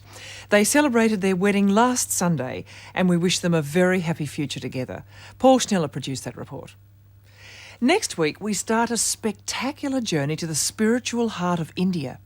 Over the next 3 weeks, acclaimed author William Dalrymple will travel the subcontinent in search of the roots of some of the major faiths that have contributed to India's ancient and colourful religious culture. In a temple in southern India, the dancers act out a remarkable story. They tell the legend of the death of a holy man, a saint who came from the Middle East, bringing a new and exotic religion to India: Christianity. Western academics have always been decidedly sceptical about the St. Thomas legend, treating it as little more than pious legend. But the more you examine the evidence, the more you're irresistibly drawn to the conclusion that whether or not St. Thomas did visit India, he certainly could have done.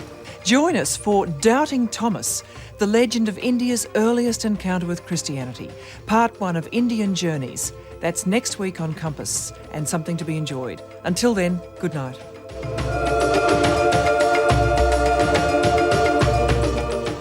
If you'd like more information about tonight's programme, visit the Compass website at abc.net.au/compass. Stay with us now for Tolstoy's Anna Karenina.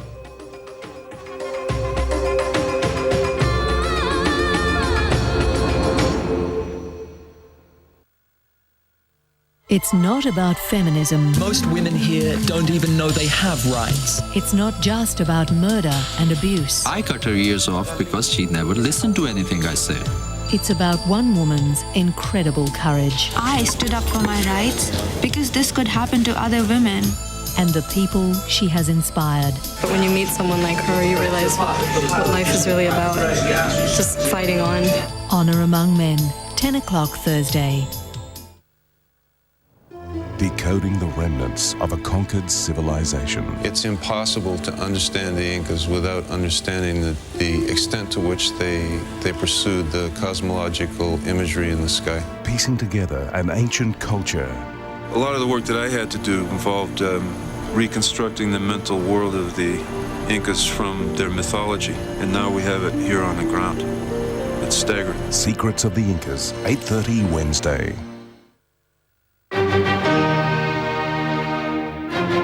The long-awaited first Australian recording of Beethoven's complete symphonies, featuring the Tasmanian Symphony Orchestra, conducted by David Porcelain.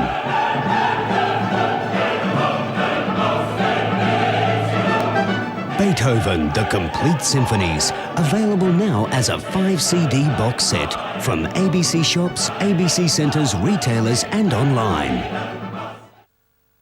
We're going back in time. October on ABC. Uncover the evidence that reveals the mystery of the Jurassic. Finding the roots of these giants is actually quite a complicated thing to do. Experience the voyages of the navigators who put Australia on the map. Unravel the links between Australia then and Australia now. A big country revisited. Are there times when you feel you just can't cope? Yes, there has been. And solve the riddle of archaeology's greatest question. What is the origin of civilization? Visit the Lost Pyramids of Corral. Monumental architecture. Fascinating journeys back in time. October on everyone's ABC.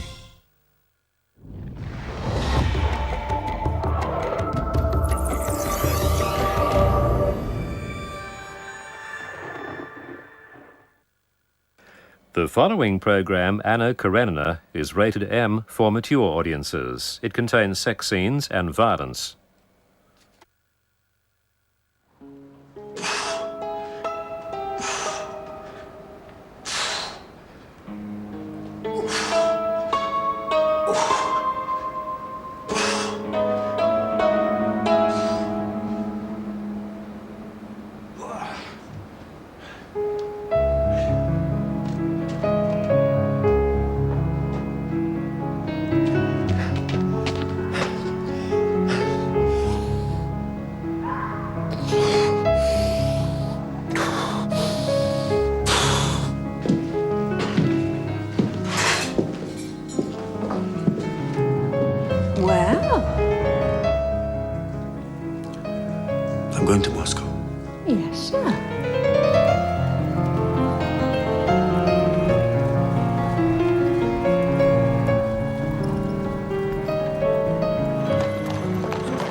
Hey!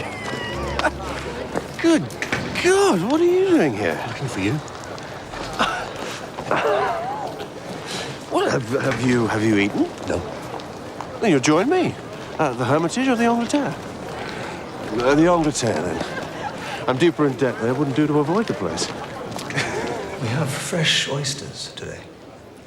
Oysters? What do you say? No, cabbage soup will do me. Oh, don't be ridiculous. We'll have, 3 dozen oysters and a bottle of Veuve Clicquot. I need to talk to you. I'm all ears.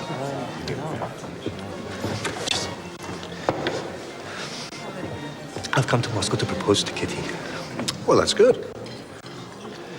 What do you think?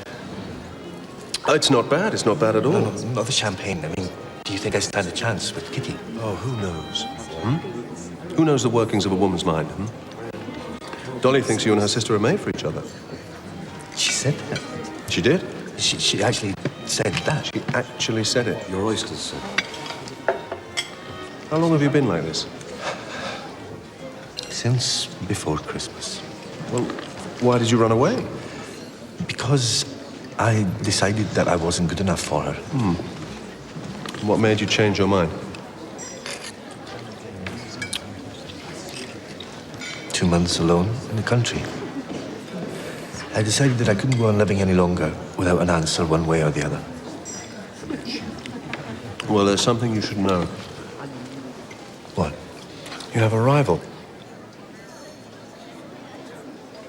Who? Count Vronsky. He's a cavalry officer. He's, came here on leave soon after you left. Does she love him? I don't know. She skates every afternoon at 3. Go and see her, get down on your knees, make her an offer. I think you stand a good chance.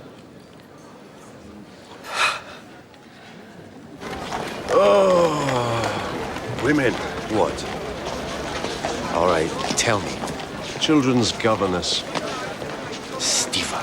I know. Dolly found out. Now she wants my balls served up in a thick white sauce. What are you going to do?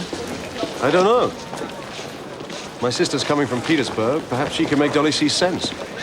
I mean, I love my wife. But, she's my wife. Here. Disguise the smell of the farmyard.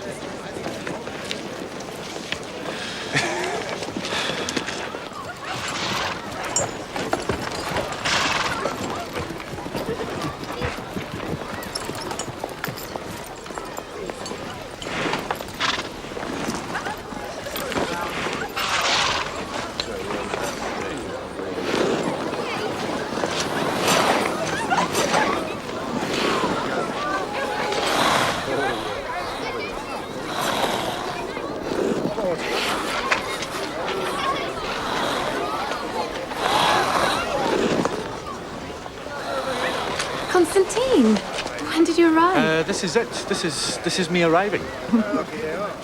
I didn't know you could skate. Oh, have you been watching me?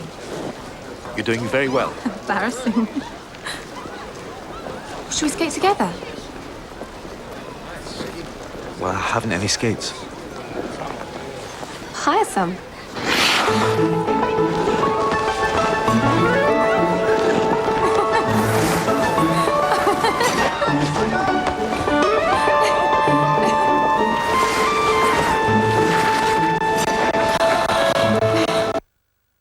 Make it seem so easy.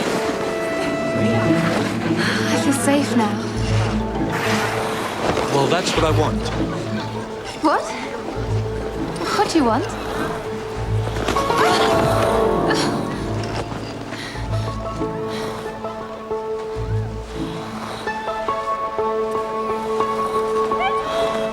Will you be staying long in Moscow? I don't know. Depends on you. It's my mother. Sorry, I have to go.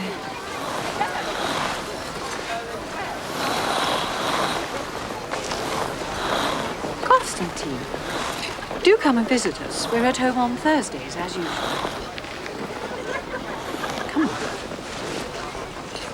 revoir.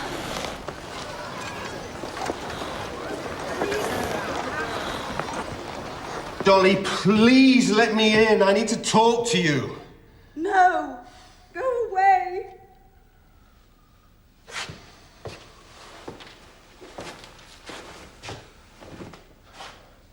At least let me get some clothes for tomorrow, please. Go away! Dolly, Anna's coming. What's that got to do with me? I can't see her. Oh, Dolly. I won't be here. Move your foot. I'm sorry. I really am. You disgust me. Think of the children. I am. I think of the children every minute of the day, not just when I want to play with them. And their lives are ruined now. No, don't say that. Why not? It's true. You don't think we can live together after what's happened? Live with a man who has affairs with his children's governess? Oh, go away! Or I'll call the children and the servants and tell them all what a disgusting man you are. Go away! Go away!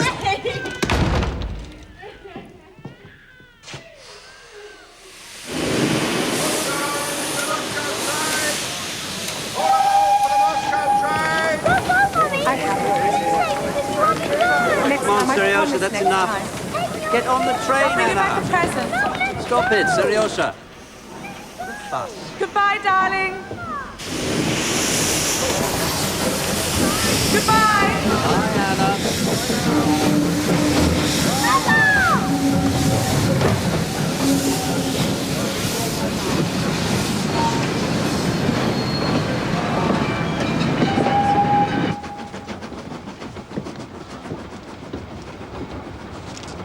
It will probably do you both the world of good. It doesn't do to get too close to one's children.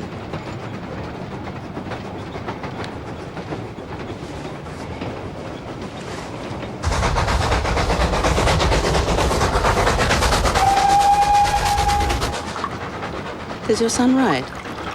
I'm teaching him. Trying to. Alexei's father made him learn without a saddle. The first time he went hunting, he was thrown.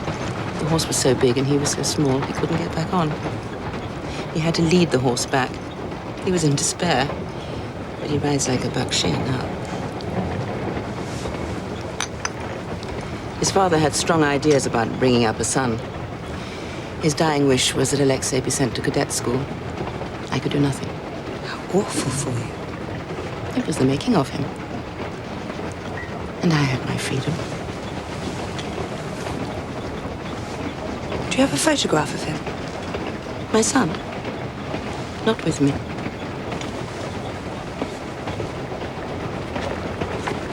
Good evening, Yoshua.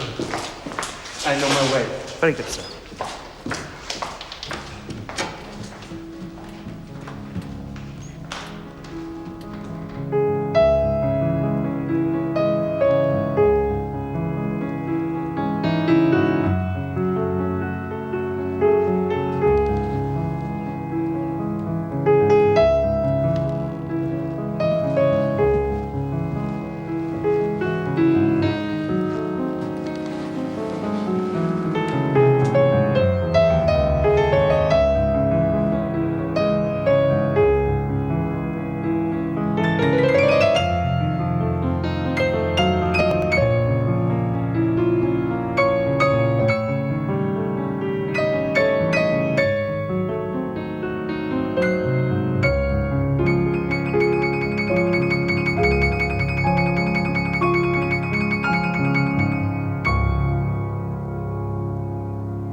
Marry me.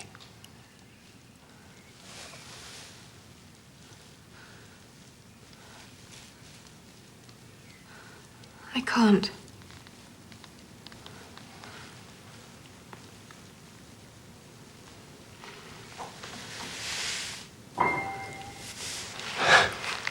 No, I didn't think so.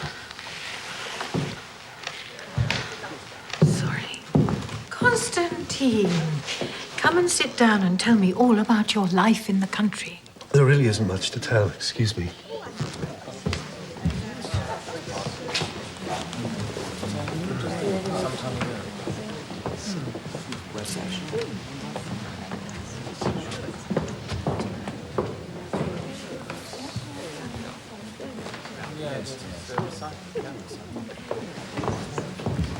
Princess Kitty.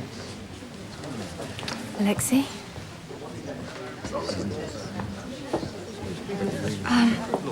Let me introduce you to an old friend of the family. Konstantin Yevin, Count Alexei Vronsky. Kostyov farms an estate near the Tula province. Really? How many acres? 6,000. Do you live in the country all year round? Yes. Don't you find it boring in the winter? No, I'm too busy to be bored. There's always pigs to be sheared, chickens to be milked. I've seen the new reaping machine in the newspaper. It actually binds the sheaves with wire. They're too complicated and they keep breaking down. And the men who are supposed to be repairing them end up eating you out of house and home. Also, I believe machines destroy the land. Constantine wants to give away all of his land and live like a peasant. But what I said... Kitty, come and play for us. Perhaps you'd turn the music, Count? Yes, of course. This? Oh, no. Something else. Constantine, my dear boy. You coming or going? Fully.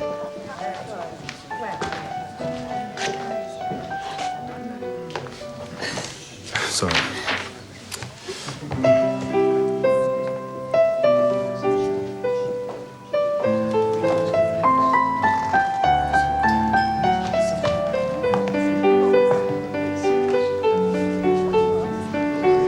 Can't you stop this vulgar pairing off? I don't know what you mean. That man has no more intention of marrying her than I do. Then why is his mother coming to Moscow tonight? I've no idea, and neither have you.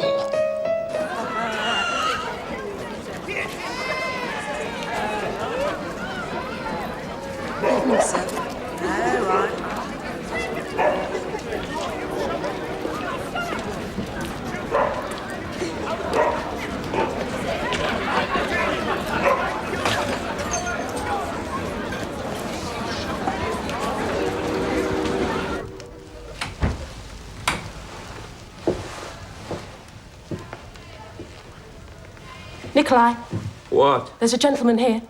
It's me. Kostya. What do you want? I don't want anything. I just came to see you. Then you better fetch us some more vodka, Masha. If it's no trouble. I took her out of a brothel. But I love and respect her. She's just the same to me as a wife. If that offends you, there's the door. Why should it offend me? I'm Nikolai's brother. I'm Konstantin. Excuse me.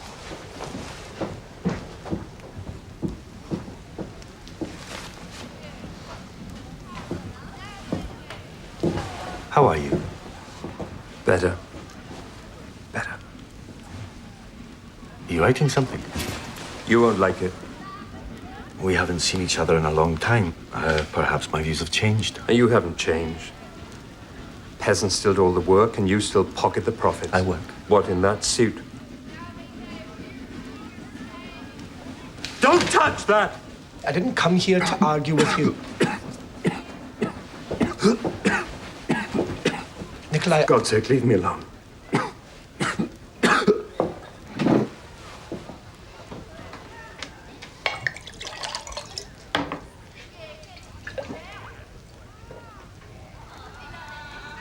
Masha, why didn't you leave us alone?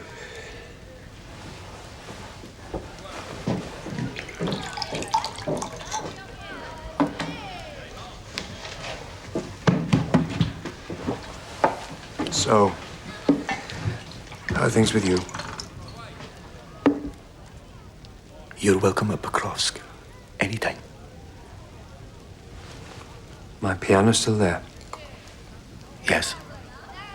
And your books. Good. Get married. Then I'll come. I'm not gonna get married. Come anyway.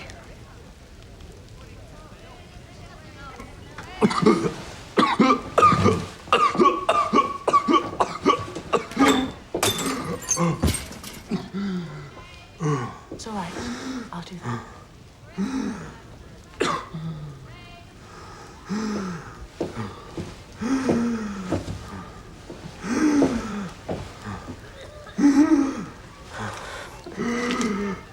Don't tell him.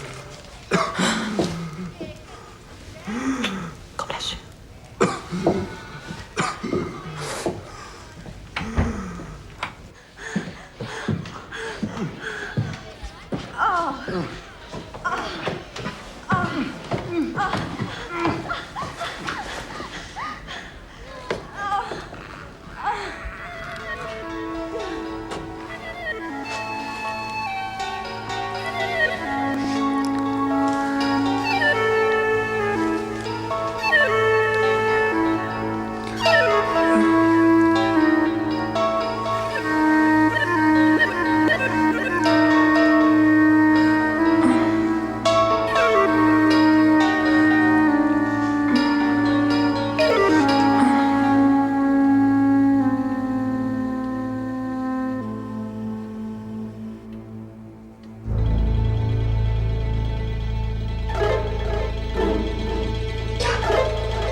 Anna! Oh, thank you for coming. I'm relying on you. Will you come? I know. Oh, wait, here. There's someone I have to say goodbye to.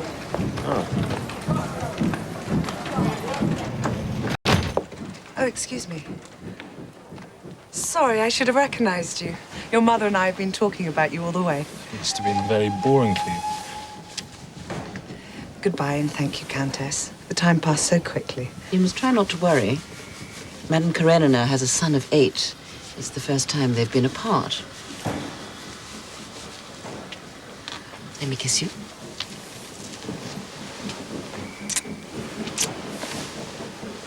Goodbye. Goodbye. Charming, isn't she? Yes. And you, I hear, have started another love affair? I don't know what you mean, Mother.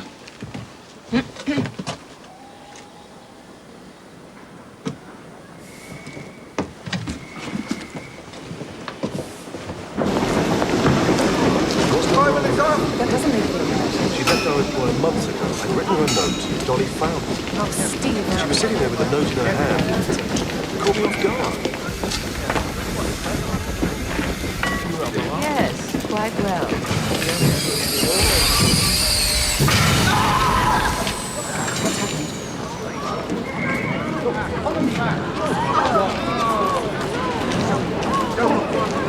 What is it?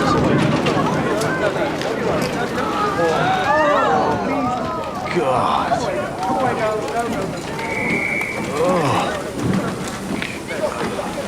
Oh, awful. Someone's got under the train.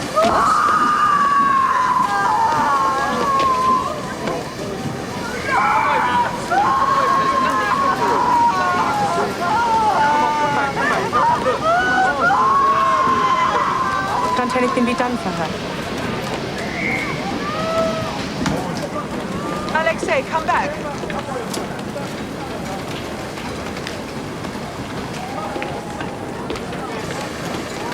Can we go now? Of course, Mother. God, she was his wife. Excuse me! Excuse me. Gave my assistant 200 rubles. Yes? Who's it for? For the widow, of course. Thank you, sir. Nice time. 200 Very kind. Well, it's so good to see you. How long can you stay?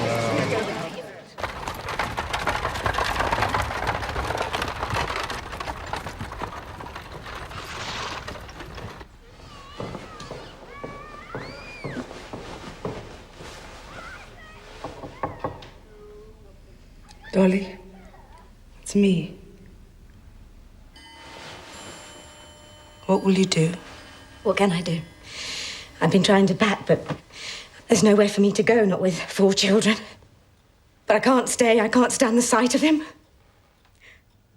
I thought I was the only woman he'd ever been with. I understand, Dolly.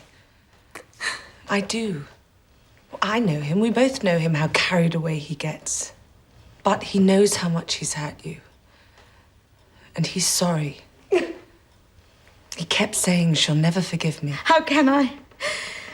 I've had his children, taken care of him, done everything for him. Now I've served my purpose. She's young, of course. Would you forgive him? I don't know.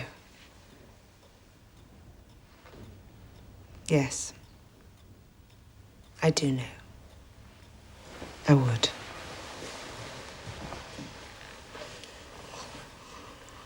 I would forgive. Dolly, I remember when Steve first fell in love with you. You were his dream.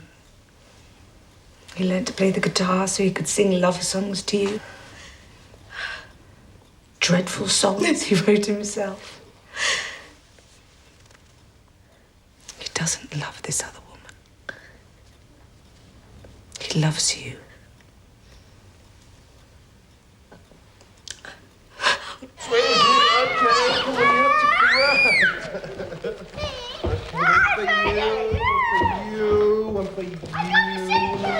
Anna. He's waiting for you. Steva. May God help you. Oh, stop it. Who can jump the highest then? Still. Lily. Hello, Kitty. Kitty. Dolly and Steve are upstairs. Children, everybody up to bed. Come on. Last ones are up there.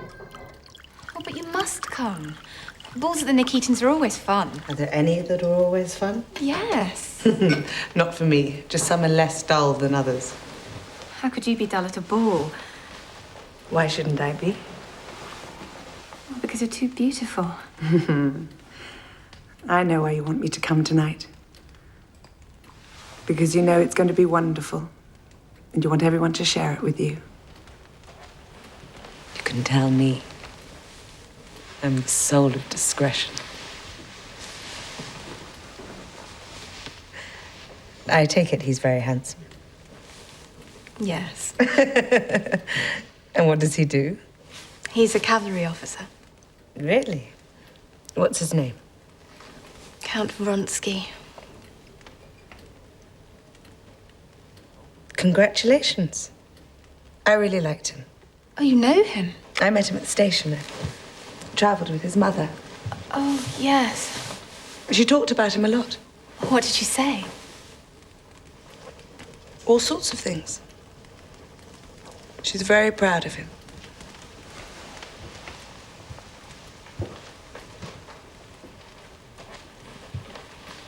Dolly and Steve have been in for ages. I suppose that's a good sign. Yes.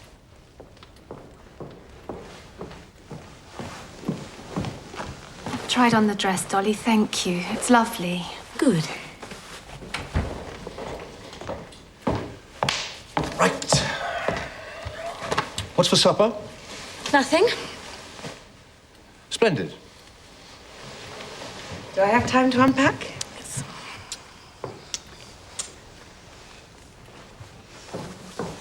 Come on.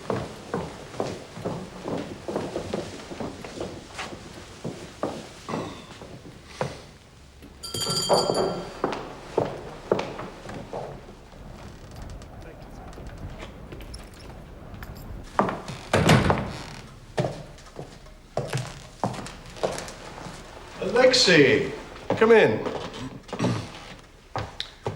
Kitty's here. No, thank you. I won't come in. I just came to return this. Oh, you needn't have bothered yourself. Shall we see you at the ball tonight?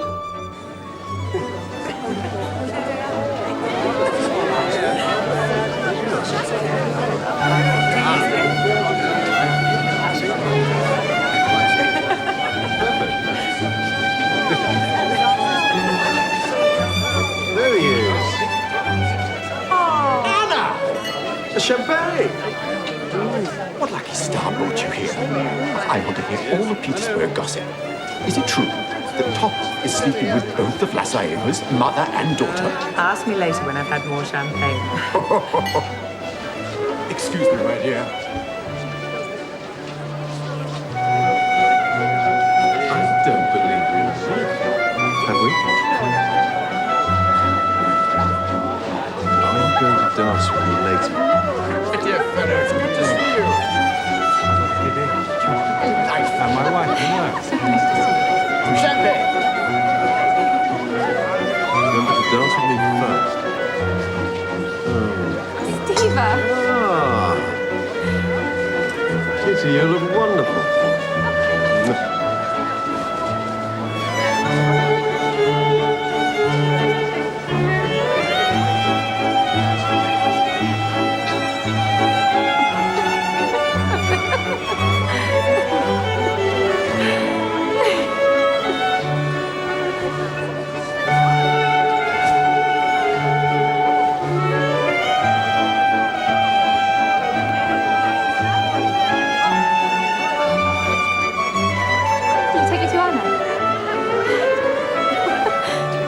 Pardon, mesdames, messieurs! You even arrived dancing. You look lovely. Of course, it had to be black. Anna, you must dance with me. I don't dance unless I can help it. And tonight, I can't help it.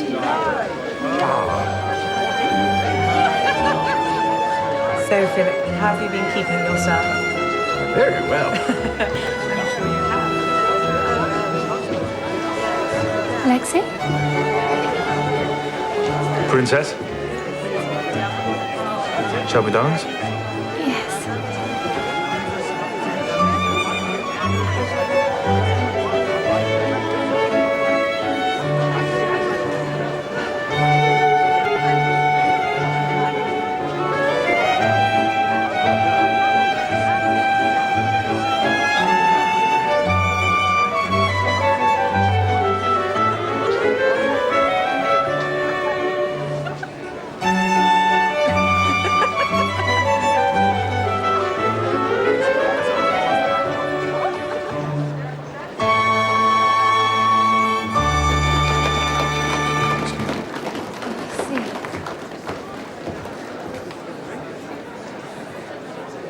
There you are, I told you. If it was left up to you, she'd never get married. We might as well go and live in the country. It'd be better if we did.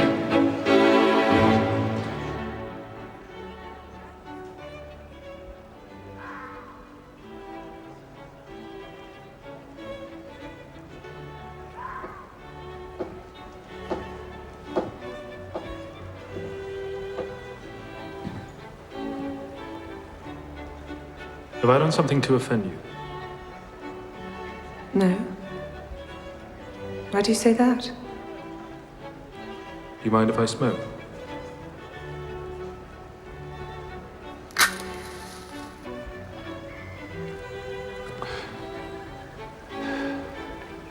Where have I seen you before? Have you seen me before? I feel as though I have.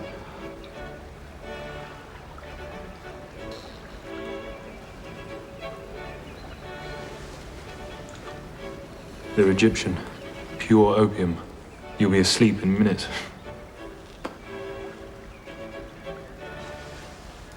Did you keep a box at the opera in Petersburg? We do. Though my husband doesn't have much time for music. When one of my officers needs punishing, I send him to the opera. I prefer the Friends Theatre. You mean you prefer the can-can? Perhaps we met at your cousin's. My cousin. Princess Vaskaya? You know Betsy. Everyone knows Betsy. How did you know she was my cousin? Well, I know everything about you. Remember? My mother. I know what grades you got when you graduated from cadet school. I know you saved a woman from drowning when you were only a child. And I know that you fell out of a tree and cut yourself here.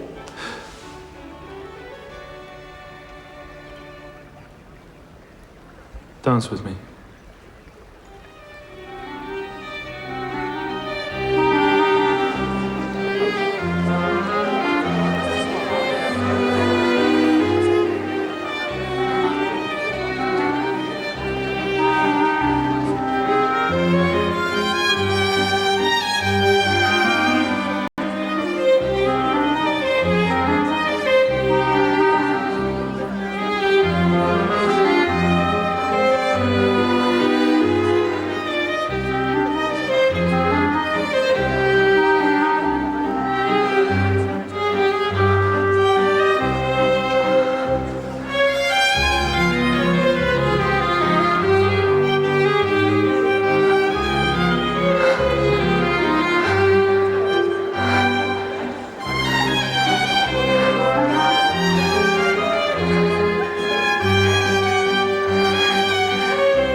You're not sitting here.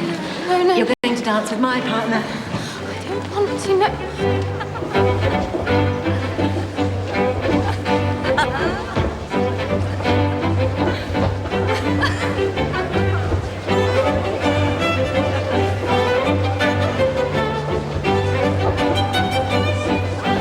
Expect you're happy now. Listen, Jim.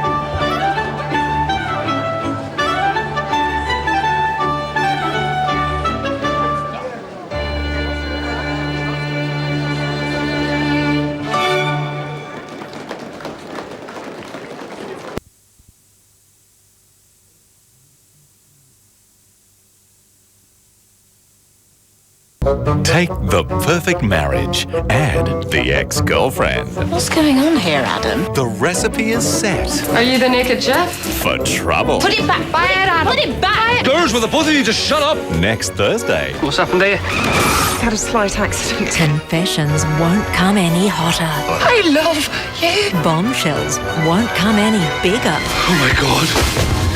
The brand new series Cold Feet Continues next Thursday. Have you heard? Always Greener is moving to a new day. Monday, 7:30? 7:30 Monday. Monday, 7:30. 7:30 Monday. Monday, 7:30. 7:30 Monday. Jeez.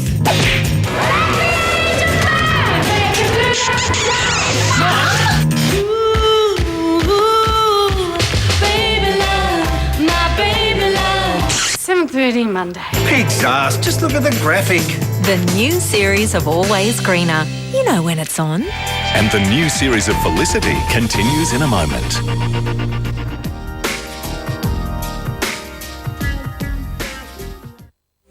This program brought to you by the limited edition Statesman International. Only the best. The epic true story of one of the great romances of World War II is now a movie event. You must go. Hallmark's Hall of Fame presents the premiere of In Love and War, Friday on 7.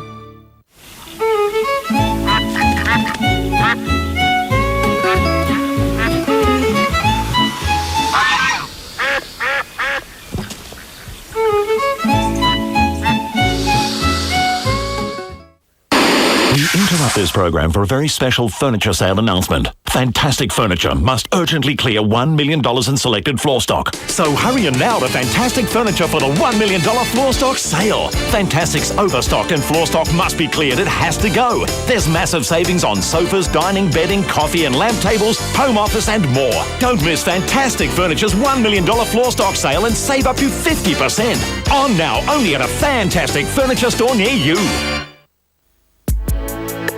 Let the spirit of Tasmania take you to the spirit of Tasmania.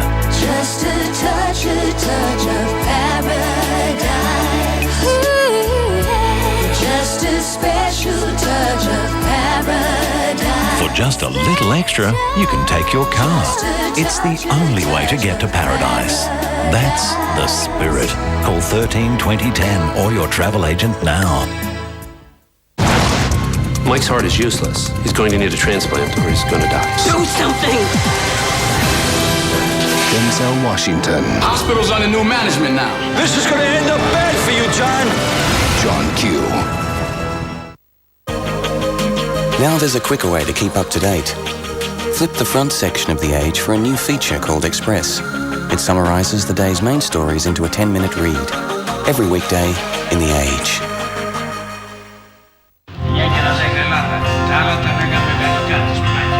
We count on you to get us to a game tomorrow.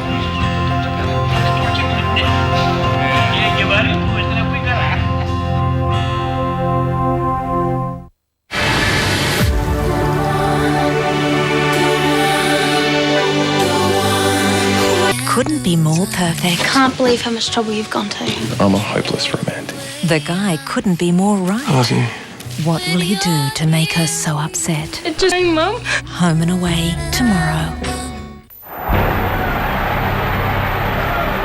When you walk through these gates, you have a better chance of survival if you work together. Attack is the strongest form of defense, and you are the major weapon. It's about strength and honor. It's about the power to penetrate their line. Where does that power come from?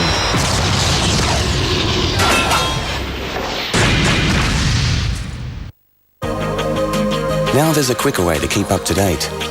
Flip the front section of The Age for a new feature called Express. It summarises the day's main stories into a 10-minute read. Every weekday in The Age. The total stock sellout is at Light Up Moorabbin, Nunawading, Thomastown, Fawkner, Hoppers Crossing and Springvale. Double sensor security light, $19.90. Adjustable downlight, complete, $18.90. Exterior coach lamps from $7.50. Check the yellow pages for locations. It's 6:22. Good morning. Sorry, your call cannot be completed.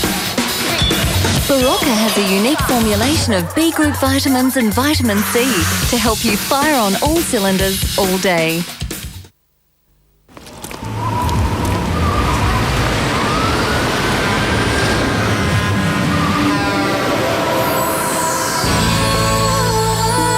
In Western Australia, you can walk away from the everyday. Come to Western Australia and be touched by nature. The Great Perth Cashback Sale is on again. Return air, 3 nights accommodation and free half-day tour from $444. See your travel agent or aussieholidays.net.au.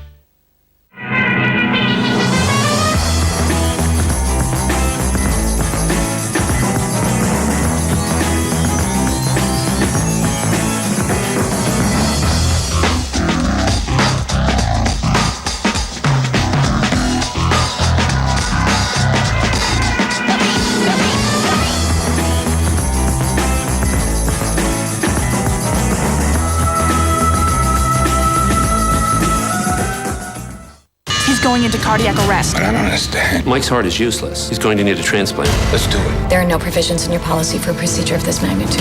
They are releasing him. Come on now, baby. Do something! The hospital's under new management now. Now, what exactly is it that you want? If you let him get away with this, there's gonna be a gun in every hospital in the country. So what are you gonna do? Shoot me if I don't operate? Not on my watch. This guy's not gonna make it. John Q. My son's gonna live.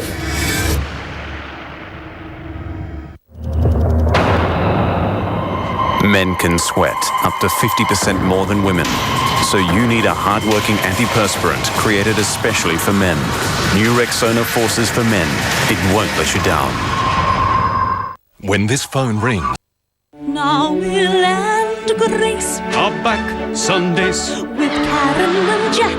That's her in black. 7:30 is the time. It's so refined. Now Sunday's all fun. Here on Seven. It's all new loves. I heard you back, running away from good taste. Of the pop stars. Told you so. If that's all clear, Wait, let's start now. Give a cheer. Will and Grace Sundays are here. New Biozet Colour with Breakthrough Colour Tech Activator. It revives dull colour, so your clothes look bright again. Happy birthday, mate. Thanks, mate. Your brother's so sweet. Hey, nice one, mate. Yeah, great shirt. Picked it out myself. New Biozet Colour.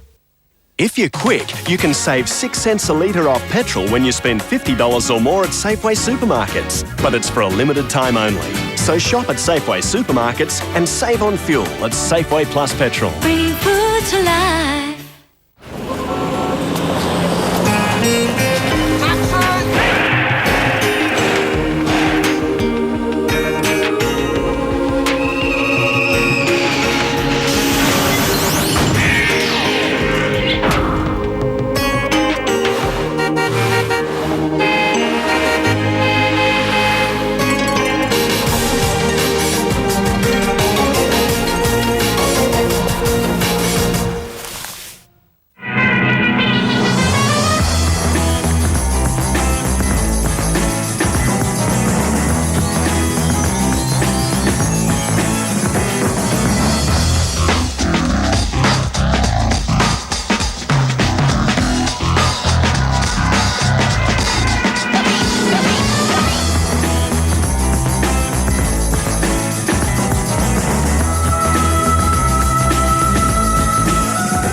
There are sports, and there are extreme sports.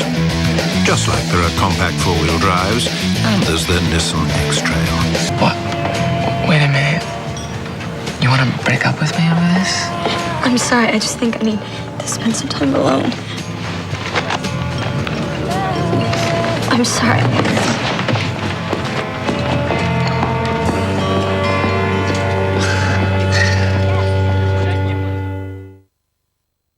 The young commando on the run from the Nazis. The girl who risked her life to save him.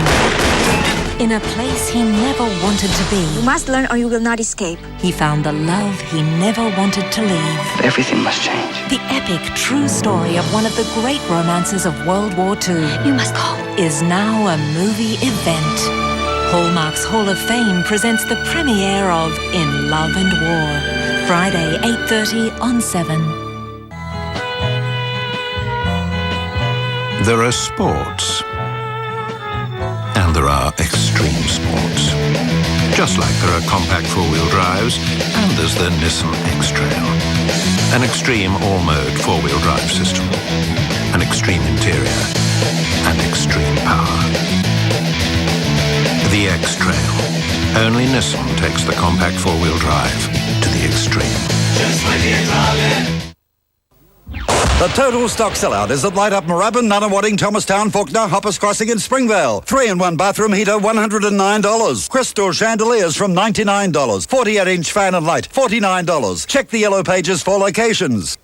So, what are you thinking? I'm thinking how lucky you are right now. Thankfully, there's lots more guys to choose from at Lava Life. It's the newest place to click with people. I can either use my phone or the web to find the right guy for me. I'm just not quite sure that hairstyle's right for you. I just exchange messages with them and find someone that I click with. I think you look beautiful tonight.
We were out and about in town, wandering around and, you know, checking things out.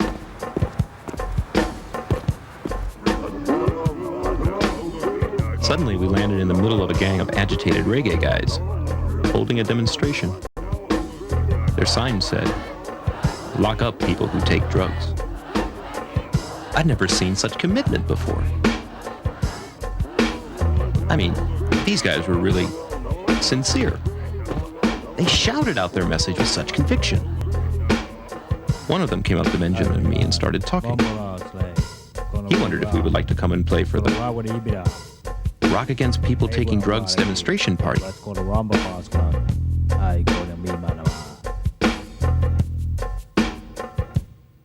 We said that we would. I mean, it's a bit flattering, being taken for a musician, just like that. The gig went pretty well. Everyone was going crazy.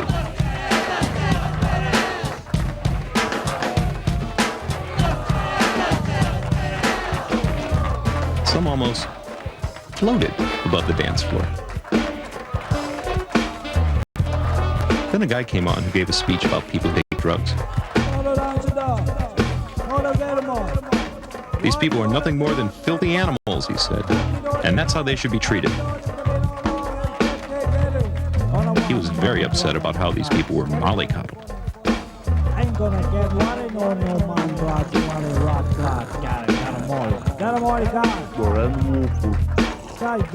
And the witnesses came on.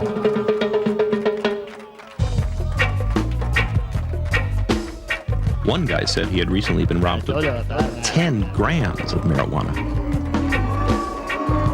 Another had lost 3.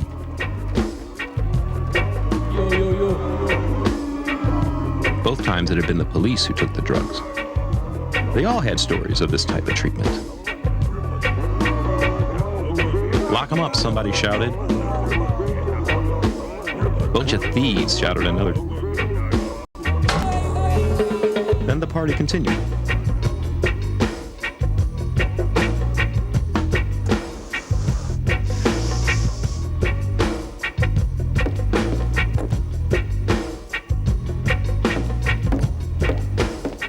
Right up to when the police came and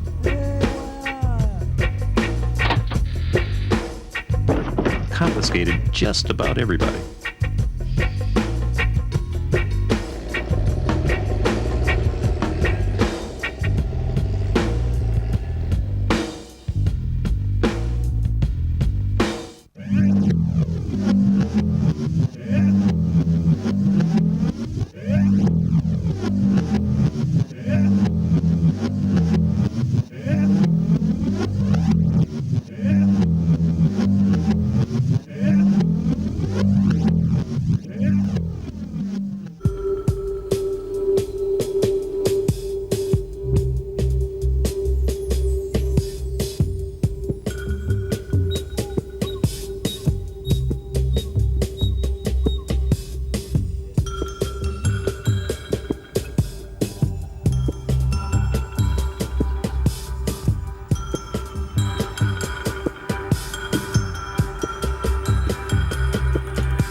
Guarda come dondolo, guarda come dondolo, con il twist, con le gambe d'angolo, con le gambe d'angolo, ballo il twist.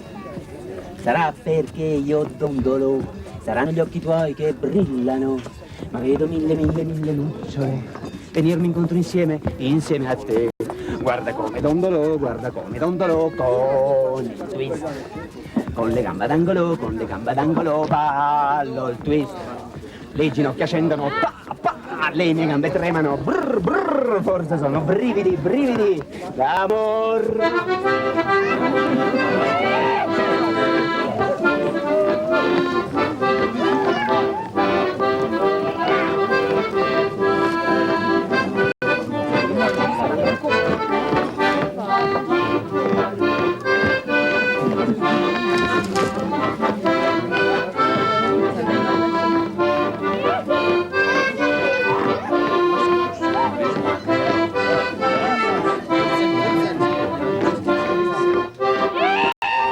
Conversati, perché puttana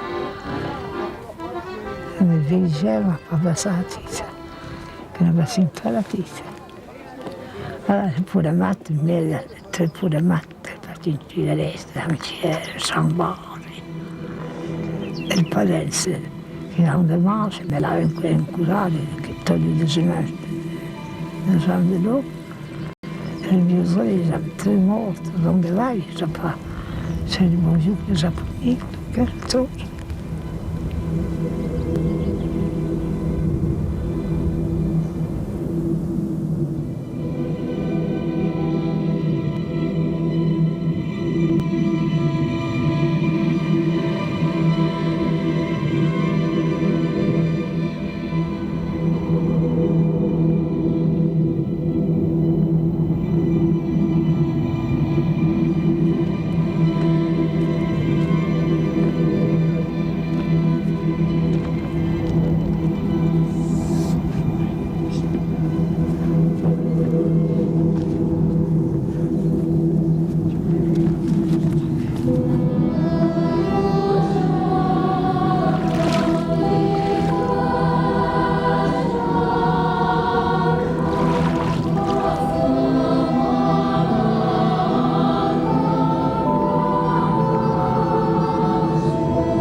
толстые карака, кому мои бока достанут? Ой, Ивану, болвану, нечесанному,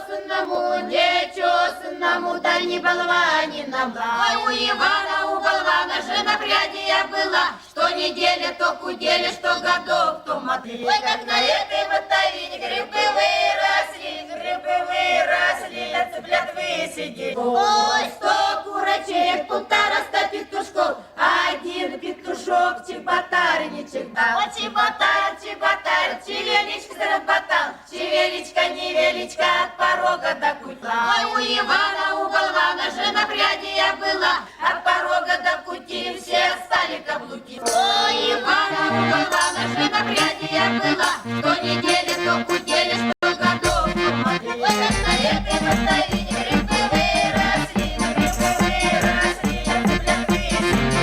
Ой, 100 курочек, 1,5 петушков, один петушок чеботарничек дал. Чеботарь, чевеличка заработал, чевеличка, невеличка, от порога до кути. Чевеличка, невеличка, от порога до кути, все стали каблуки. Hey, where's the crowd? Go ahead. Take me. Where's the crowd? Take me.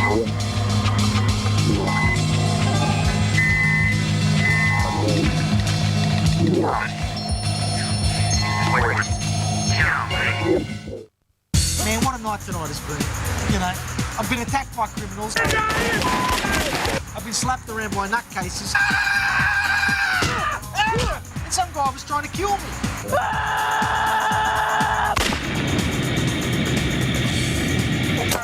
Man, you think that's bad? I got beat up by 20 cops. I nearly had him, but. And then, I got molested by women, mate.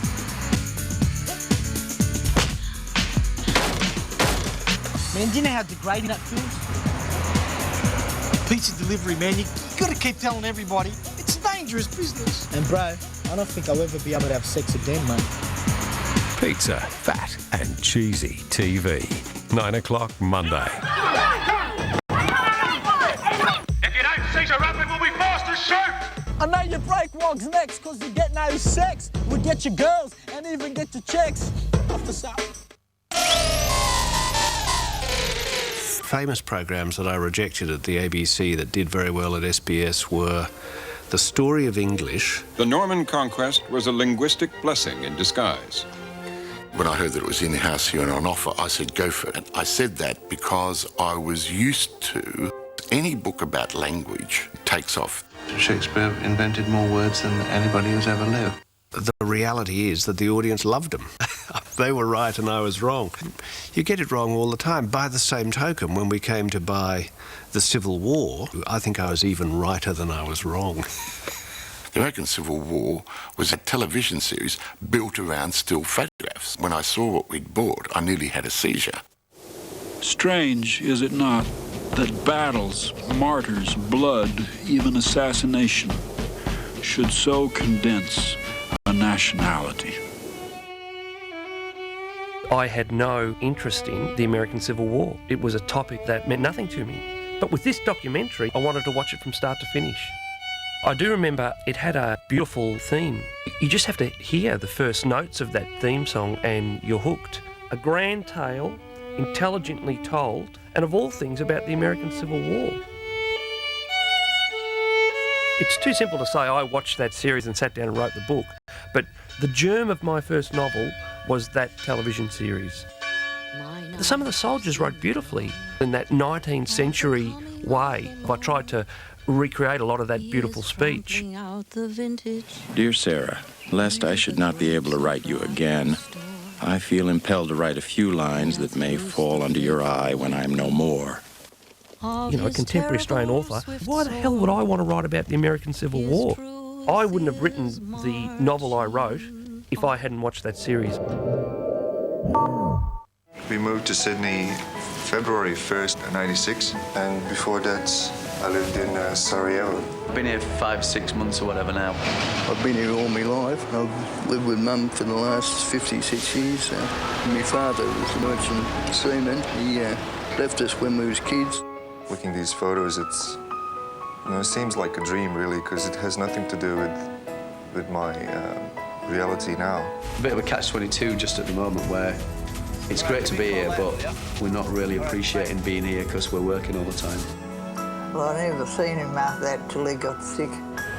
It doesn't give you an opportunity to sort of develop any relationships or anything, so it's a bit, just a bit awkward.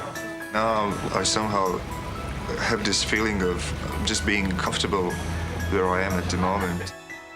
Australia by Numbers continues Tuesday at 7:30 with Sydney. Graf Dracula. Transsilvanien. Sie brauchen viel Zeit dazu. Und es wird Sie einigen Schweiß kosten. Und vielleicht auch ein wenig Blut. Graf Dracula? Wednesday.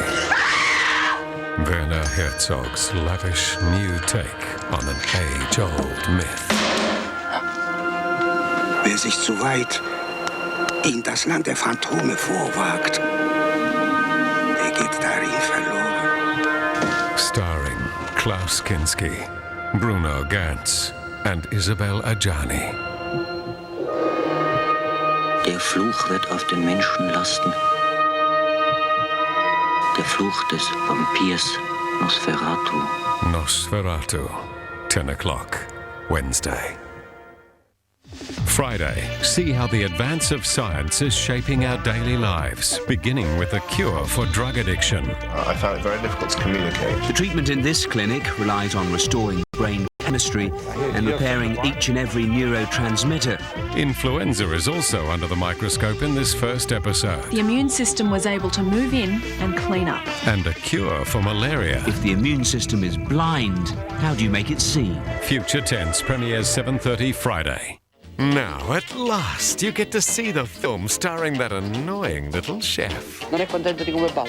No, non credo. That's right. Just when you thought you'd go nuts if you saw it one more time. April, coming soon to SBS TV. This November on World Movies, get ready for a month of dangerous seduction as we present our premiere season of Women on the Edge. An international selection of sensual sirens and femme fatales guaranteed to leave their mark. On the run and running out of time, get caught in a web of murder and intrigue with the sexy German thriller Fatal Online Affair. To Hong Kong, where the agony of loneliness brings an unlikely trio together in the bittersweet romance of Kitchen. What are you doing? A tormented woman discovers she's married the wrong man in the Andalusian drama Yerma. Estaba del pecho de la fingida. France serves up a deliciously daring comedy about love and revenge in French twist. Just some of the menacing double bills premiering this November, only on World Movies. Are you ready?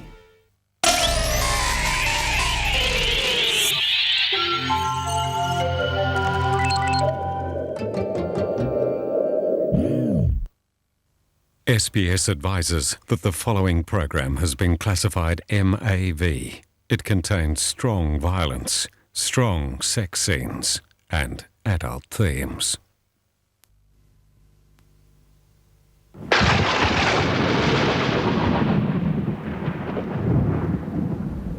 Vergib mir, Vater, denn ich habe gesündigt.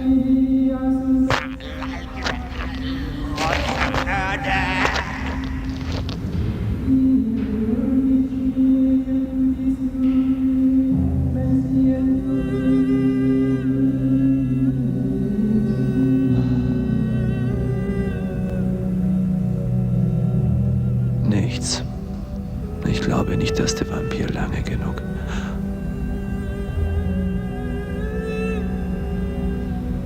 Nichts.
Fotze!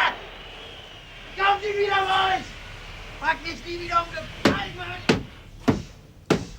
Was soll das heißen? Du kannst das Zeug nicht bis nächsten Dienstag besorgen. Hä?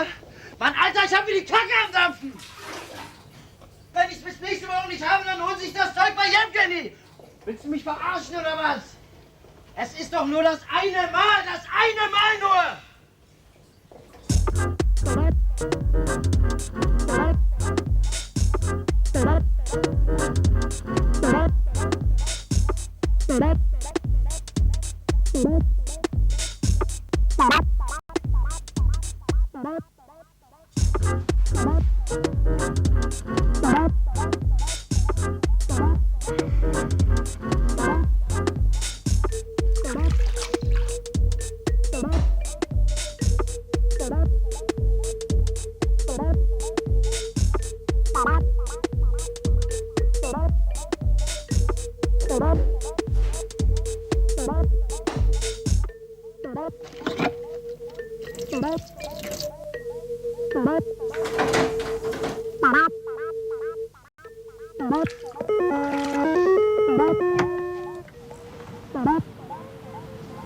Hi, ich bin Selina.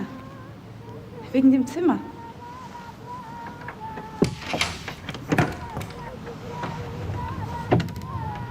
Ach ja?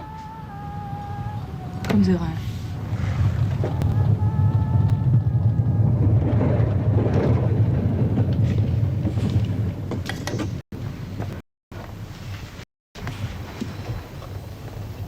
Passt das für Sie? Ist halt nicht besonders groß. Ist es tagsüber denn ruhig? Ich arbeite nämlich nachts. Ja, mein Mann arbeitet tagsüber. Also für mich wäre es okay. Also, ich weiß es noch nicht. Ich muss erst meinen Mann fragen. 2 Monatsmiete im Voraus, haben Sie gesagt?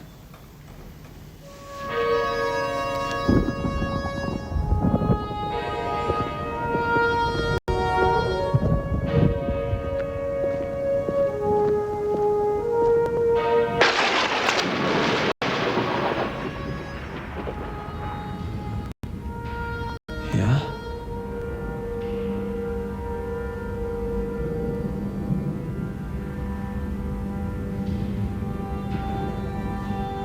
Ich mache nur meinen Job.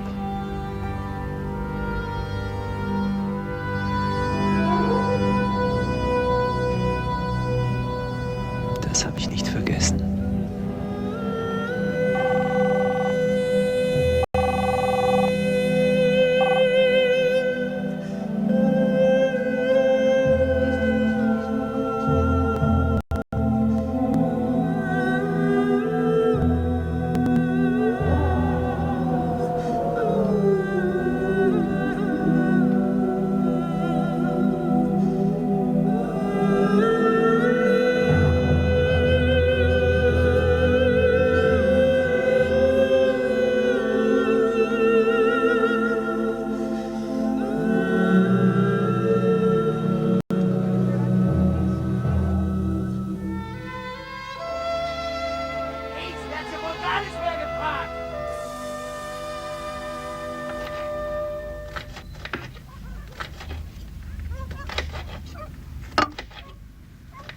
Wildfremde. Und du verlangst nicht mal Kaution, du blöde Kuh! Hier hält's kein Mensch mehr aus, Mann.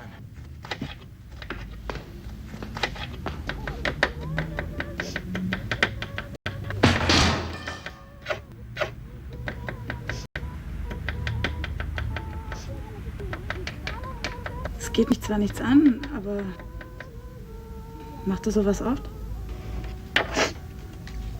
Er hat ja viel um die Ohren. Hm?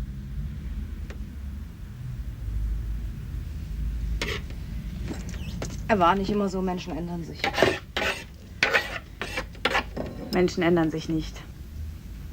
Glaub's mir. Du, wie alt bist du eigentlich? 691? Ja, ich auch, mindestens. Scheiße, manchmal will ich einfach abhauen. Und warum tust du es denn nicht? Und wo soll ich hin? Ich bin nicht von hier, ich kenne hier niemanden. Wir sind noch nie viel weggegangen.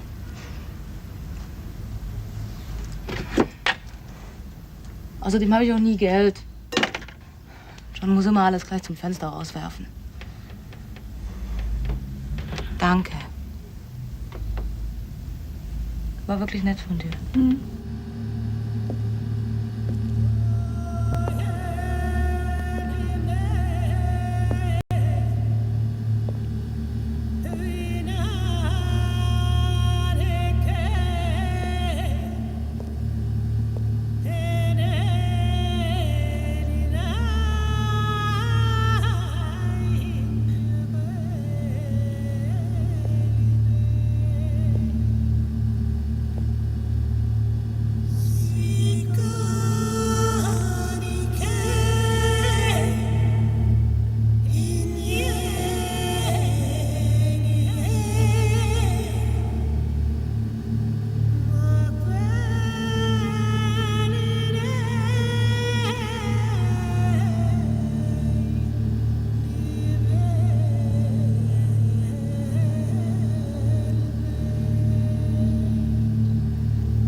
Kommen in einer halben Stunde.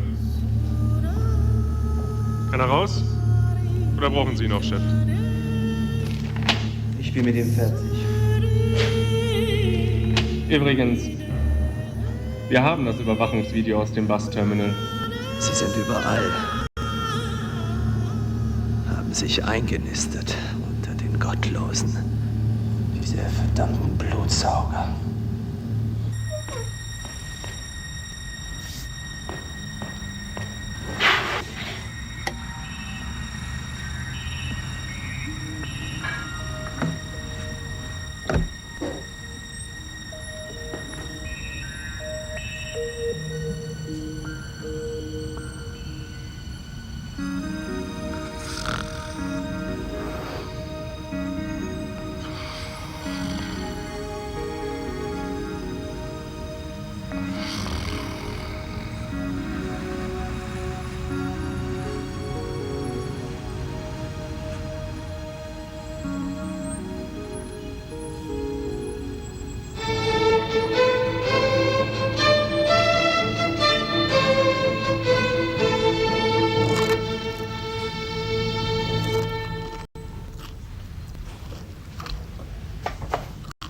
Warst du gestern noch weg?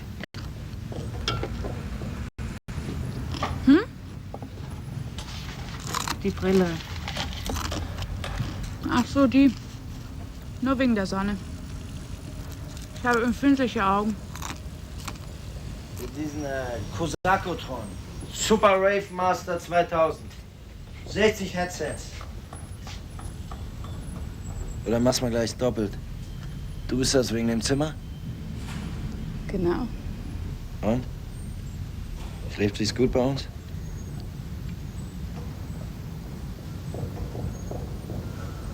Ja.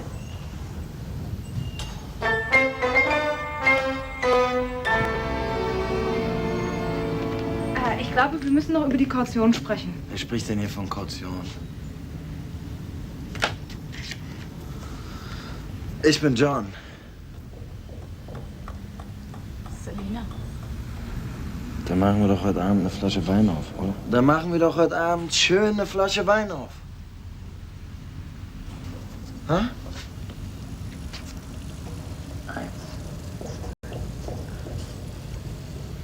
1, 2. Schönen Tag noch, Mädels.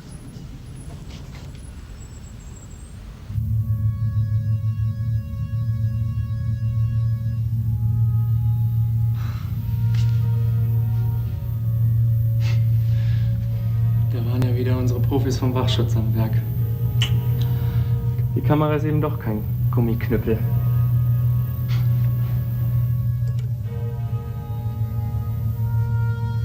Kein Zahnjob in Sicht, Chef.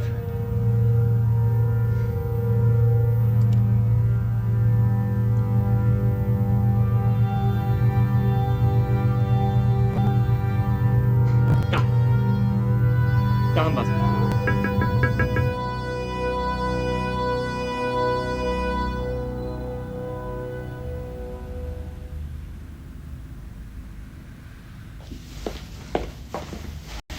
bist noch hier?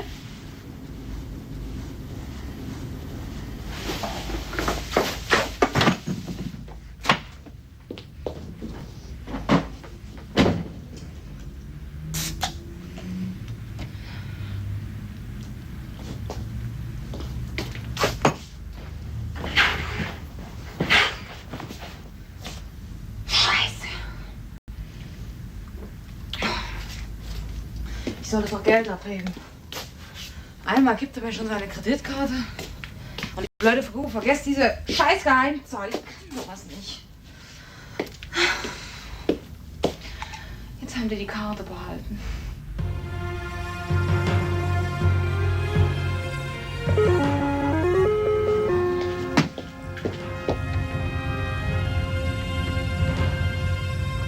Ist John zu Heim?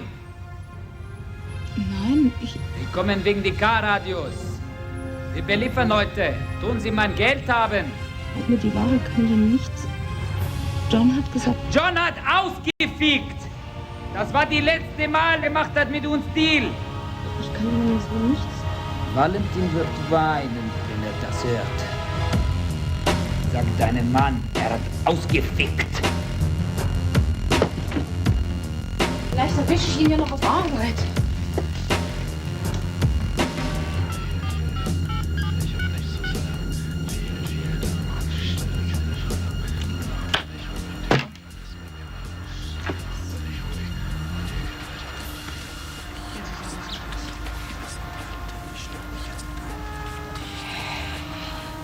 Das wird schon wieder. Ja, das riecht aber gut. Das ist vielleicht geschmeckt. Naja.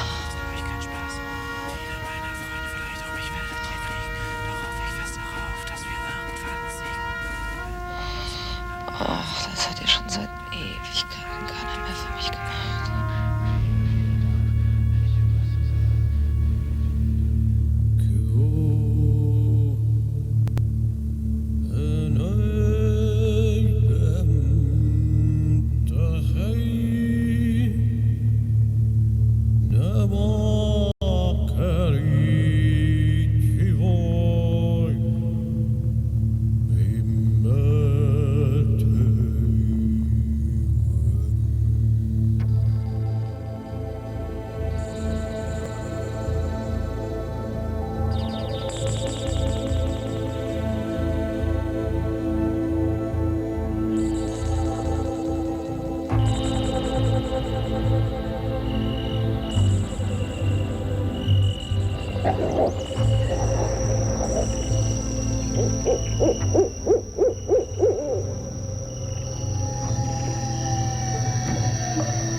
Mausi! Mausi! Mausi! Mausi! Mach die Tür auf!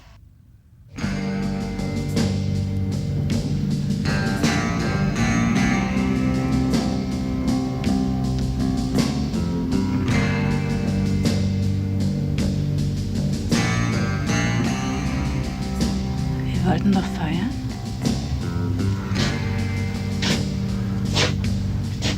Wie kriegen wir jetzt die Flasche auf? Mit den Zähnen.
ich nie drauf gekommen.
Ja.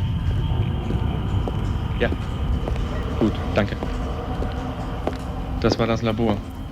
Sie haben die Bissmale. Exakt 2,8,3. Eigentlich hätte er in solchen Stücken sein müssen. Hier ist bestimmt was dazwischen gekommen.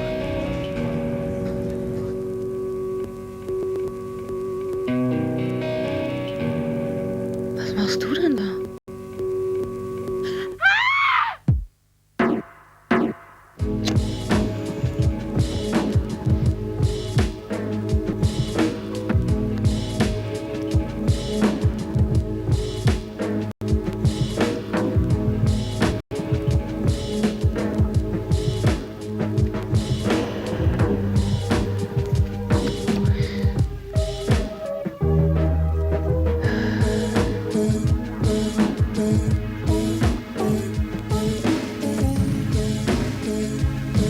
Ich will so sein wie du.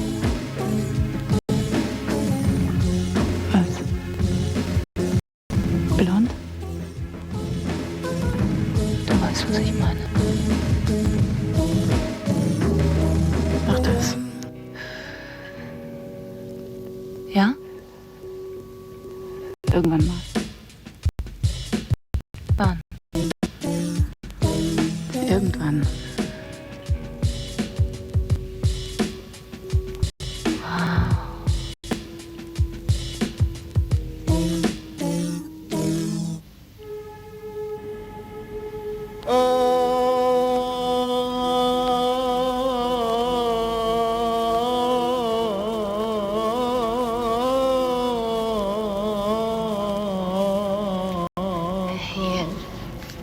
علي فصادني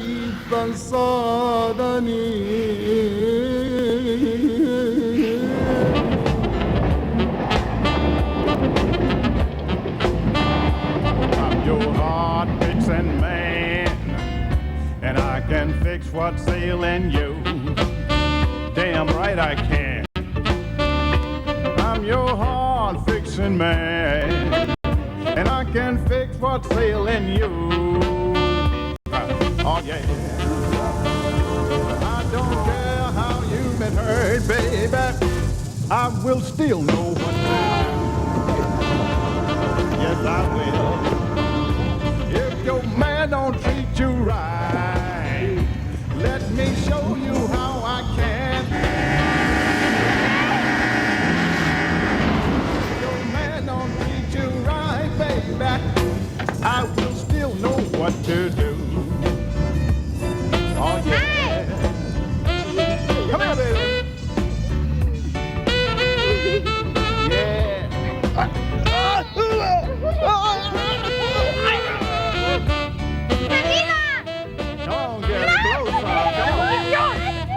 Get that crazy bitch off the street before somebody kill her. Schön bist du ja, aber spießig und furchtbar langweilig. Sag mal, liebst du mich eigentlich?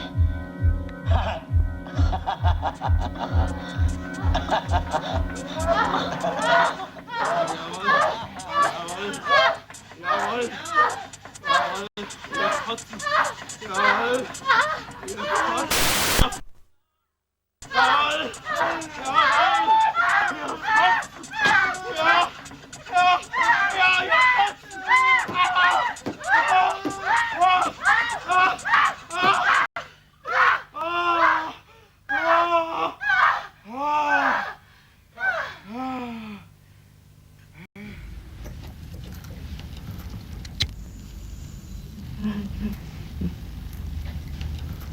So wird das also nochmal. War ich nicht gut? Er aber auch.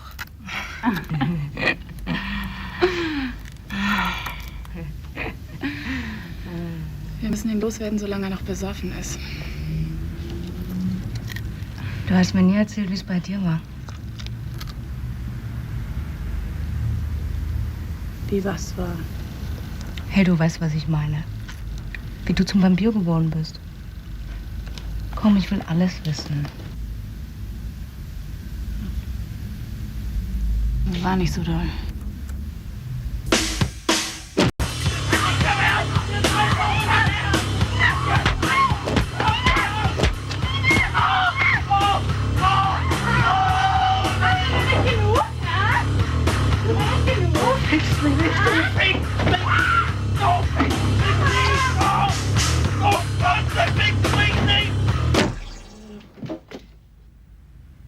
Oh mein Gott. Scheiße.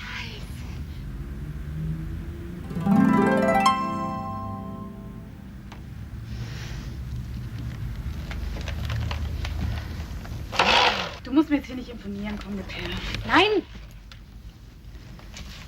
Wenn ich es jetzt nicht mache, dann werde ich es nie schaffen. Du wirst. Wann? Bald.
John da.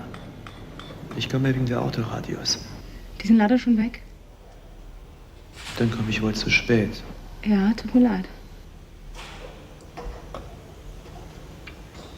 Da kann man wohl nichts machen.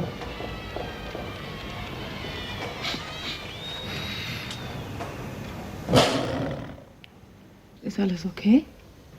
Ja, ja, es ist alles bestens. Ich komme später wieder. Wer war denn das?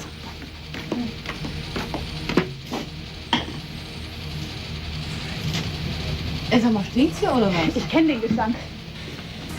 Ja, der Typ hat echt... Oh, Scheiße! Zieh dich an! Warum denn? Ihr wollt uns gerade... Los, zieh dich an! Komm rein! Wieso? Der Typ ist ein Vampirjäger! Los, komm! Aber was soll ich denn anziehen? Geld verdient hast, was du tust!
Jetzt war's mit meinem Zuhause. Ey, wir haben überhaupt nichts mehr. Wir haben uns. Sag mal, jagen die uns die ganze Zeit? Hey, das soll eine Großstadt sein hier. Du hast es nur noch nicht mitgekriegt. Reinste Euro-Disney für Vampire. Diskos, Clubs, Bars, Bordelle, öffentliche Toiletten, McDonalds, Beute, Vampire. Wir müssen sie nur finden. Wir gehen weg. Ich habe noch ein bisschen Schlaf nachzuholen.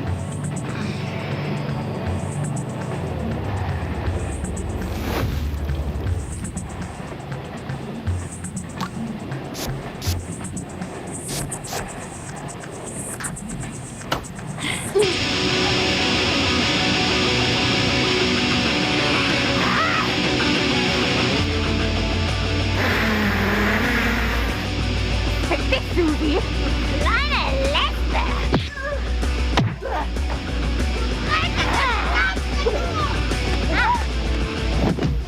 Was tust du so, Brüder? Das sind die 90er.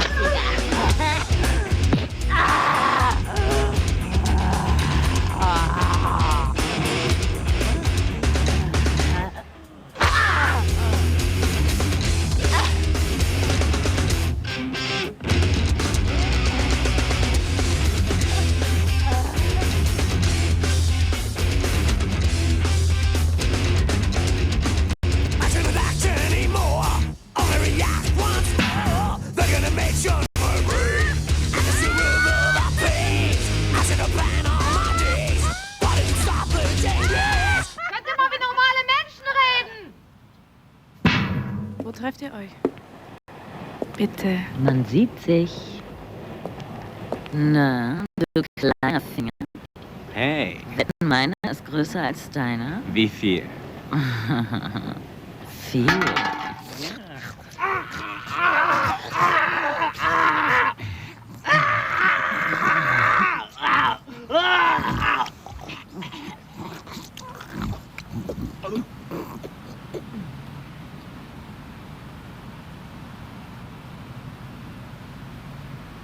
Jetzt haben wir Freunde.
Keine Adresse. Keine Dusche. Keine Panik. Wir kriegen das schon irgendwie hin.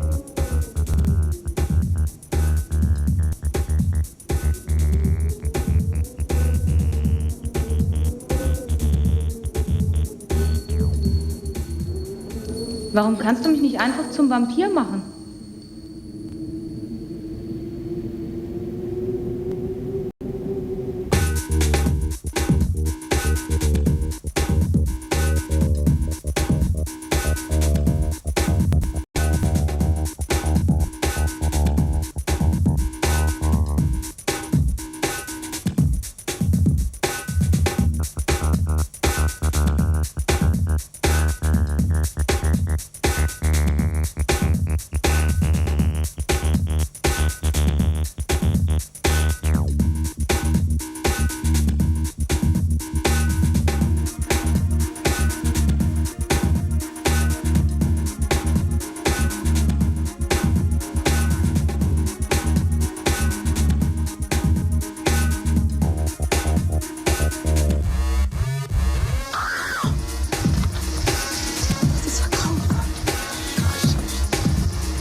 Kann ich jetzt raus? Ich krieg langsam Platzangst. Du gewöhnst dich noch dran. Bisschen kitschig. Aber bequem für lange Reisen. Kann ich Ihnen helfen? Nee, danke, ich schaue mich nur um. Ach, obwohl, haben Sie den auch in Eiche? Nicht den, der drückt so. Raus! Raus! كعصفورة في كف طفل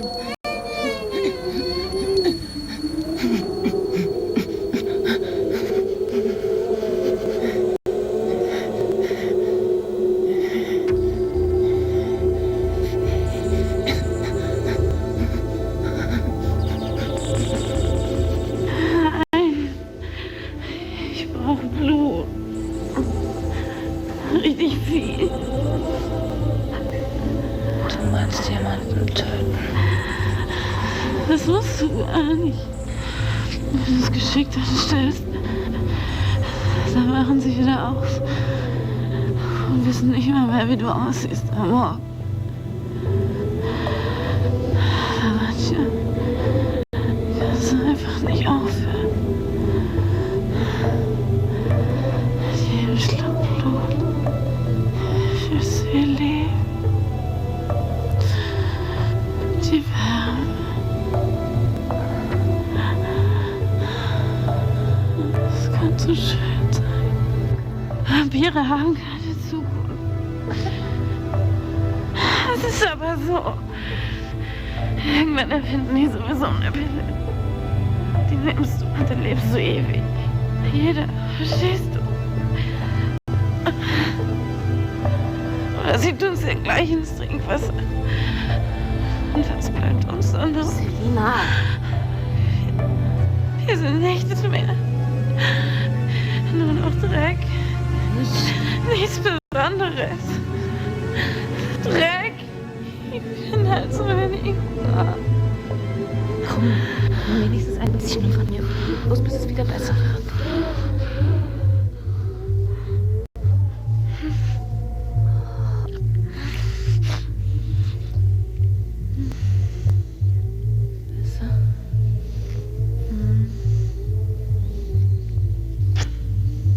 Geh jagen.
Wir tun es.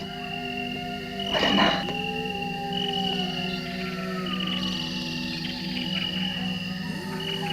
Ich werde dich beißen.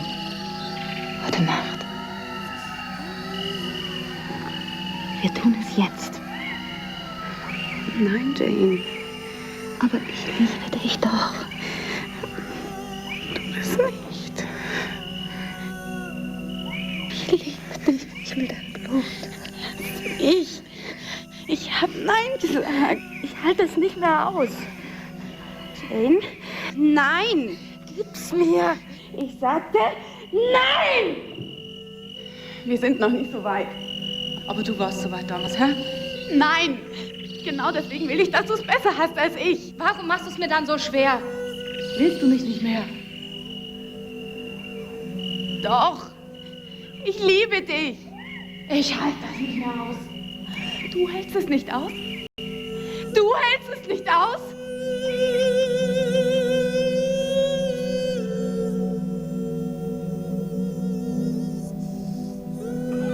Warum kannst du mich nicht einfach zum Vampir machen?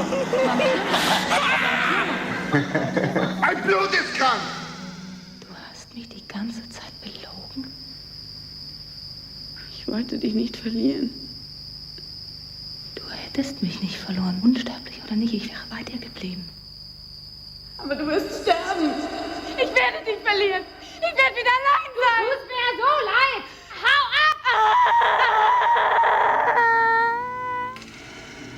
I'm a sucker. You wanna know why I'm a sucker? I drink too much. I smoke too much. I wish I looked like a supermodel. Which I don't. I'm extremely environment unfriendly. I'm a fucker.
Nicht sterben.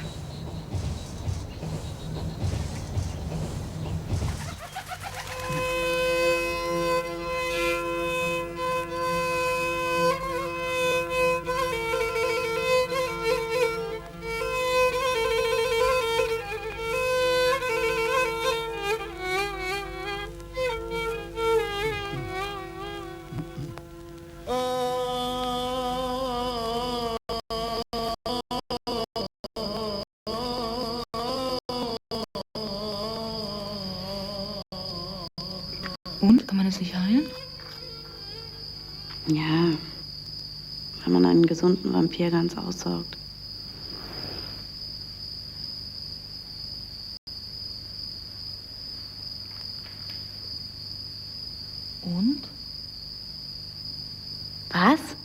Einen von uns töten? Vampire töten keine Vampire. Menschen töten Vampire. Und sonst?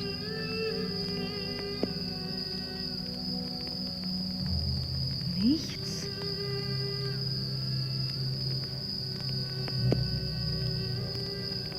Paul könnte es für dich tun. Paul? Ich war über 100 Jahre mit ihm zusammen.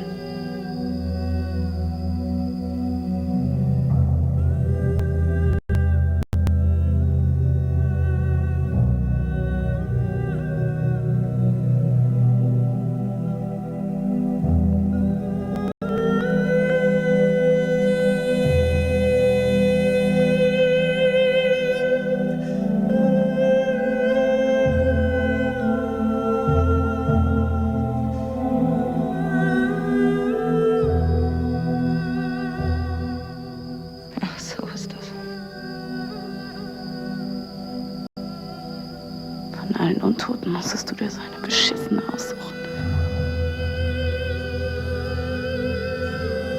Pauls Blut. Du wirst sein Blut trinken. Sein Blut für immer.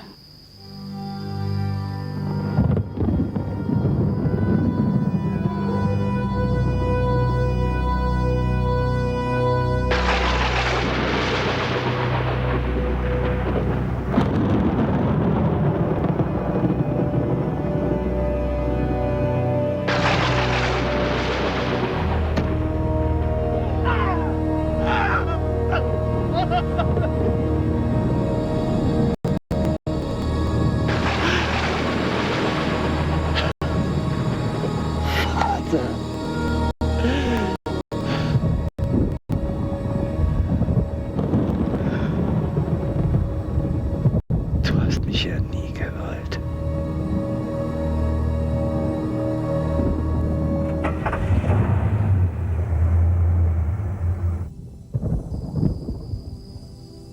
Komm schon, die Nacht ist kurz. Nicht schon wieder. Schon der 3. Club diese Woche.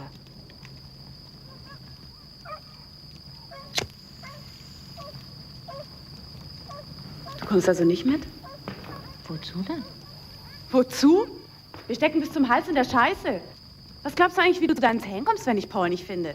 Wir müssen rausfinden, wo sich unsere Leute treffen. Wir müssen uns beeilen, weil uns das Geld ausgeht. Wir brauchen Freunde. Und ich hab Hunger. Aber für mich ist das nichts. Nichts für dich. Okay. Wir schlafen nicht mehr miteinander. Kannst du nicht bis morgen früh warten? Nein! Ich schlafe nachts, ich will noch was vom Tag haben! Oh ja? Oh ja? Schön! Lass uns rausgehen, die Sonne scheint! Das ist nun mal mein Biorhythmus! Du versuchst es nicht richtig. Ich habe es noch nie so hart probiert. Du brauchst nicht warten.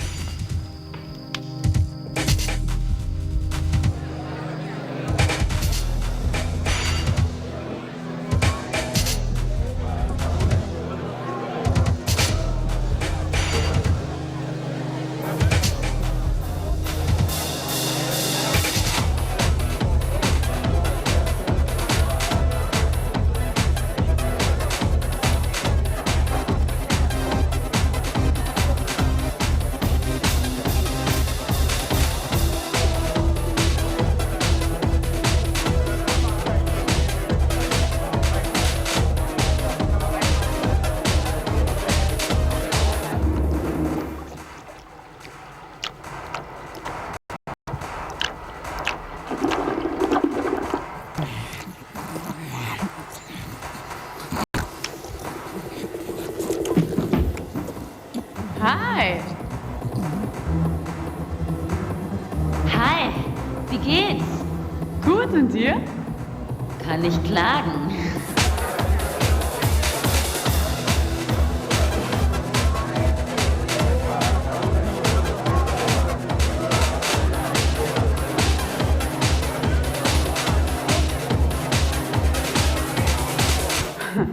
Schmeckt? Darauf kannst du Gift nehmen. Blondes have more fun.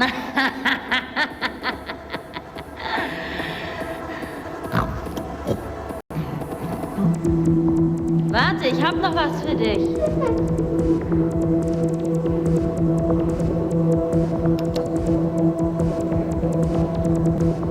Hier treffen sich unsere Leute.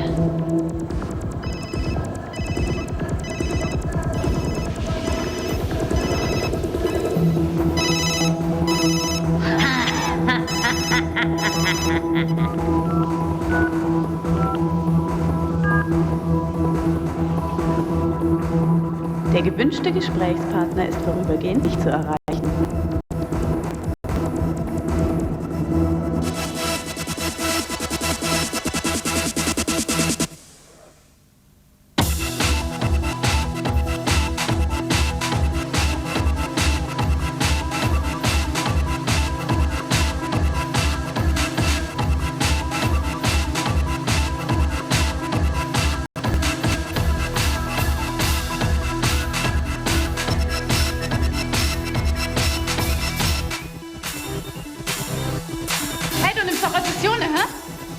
Ja? Darf ich mal? Ja.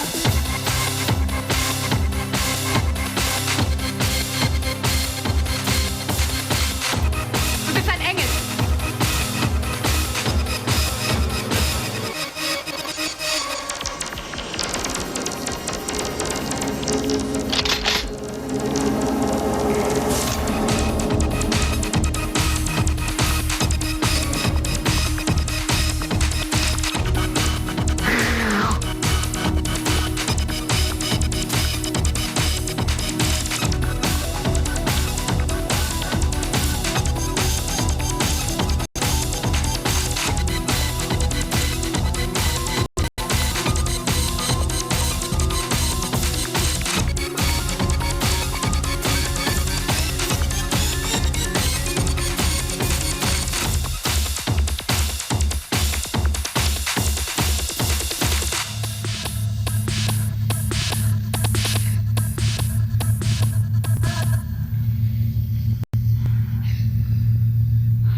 Jetzt habe ich aber Angst.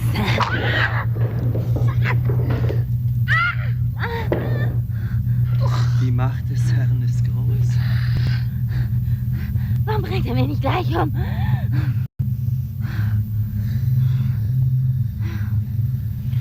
Wir haben Zeit. Ich lasse euch beiden mal.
Also,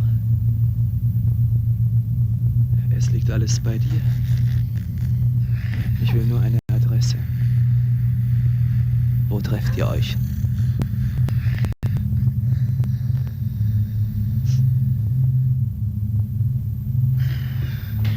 Ganz recht, Knoblauchöl.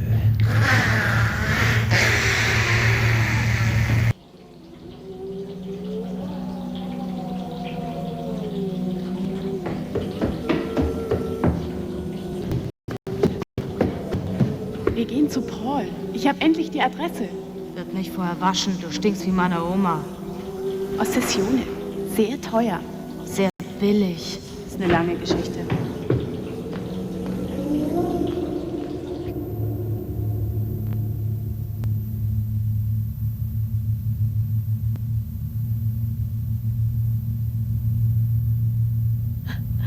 sind Freunde von mir. Das sind falsche Freunde. Okay, wir sind fertig mit ihm. Er kann gehen. Er ist frei. Fesseln Sie ihn, warten Sie, bis es dunkel wird, und schaffen Sie ihn aus der Stadt. Und lassen Sie die Finger von ihm.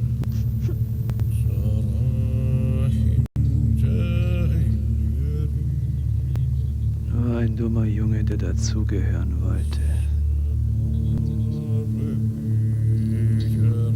Vampir sein.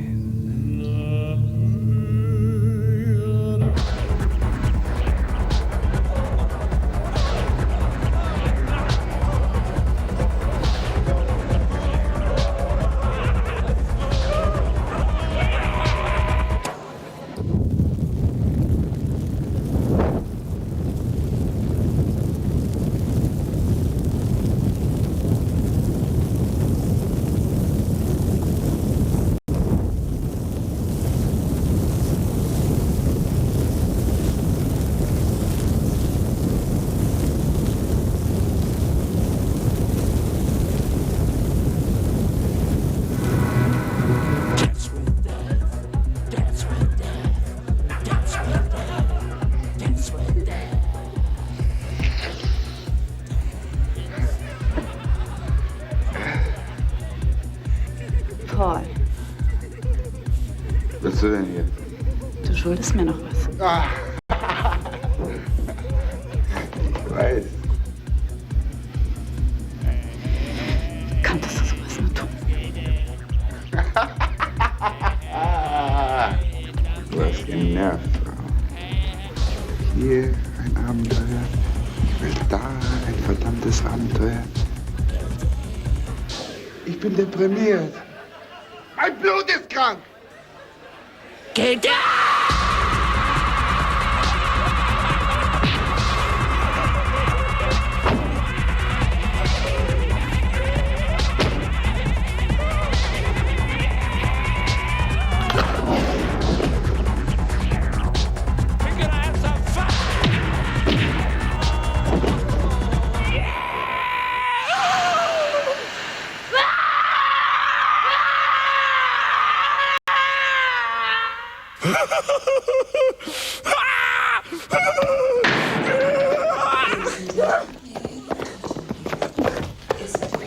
We've come to the end of the house. I would like to thank you all for your presence here. And please do come back. Thank you. Bye-bye.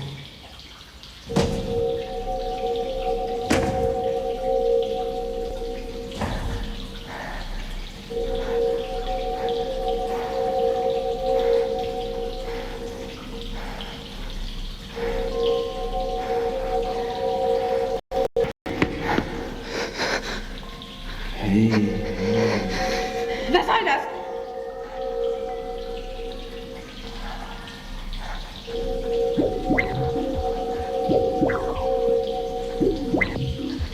Wie heißt du? Selina? Ist das dein richtiger Name? Hey, was soll das? Wollt ihr den Toten schauen oder was?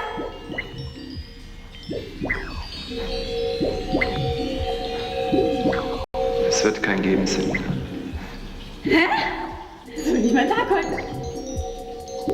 Ich dachte schon, ich würde dich nie mehr wiedersehen. Was wird das? Komm mit mir. Wir hauen ab. Ich bin fertig mit dem Job.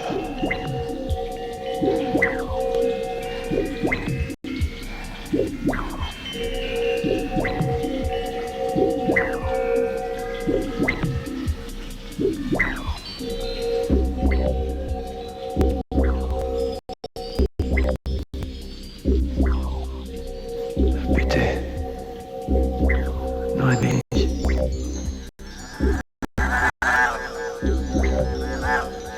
Bitte.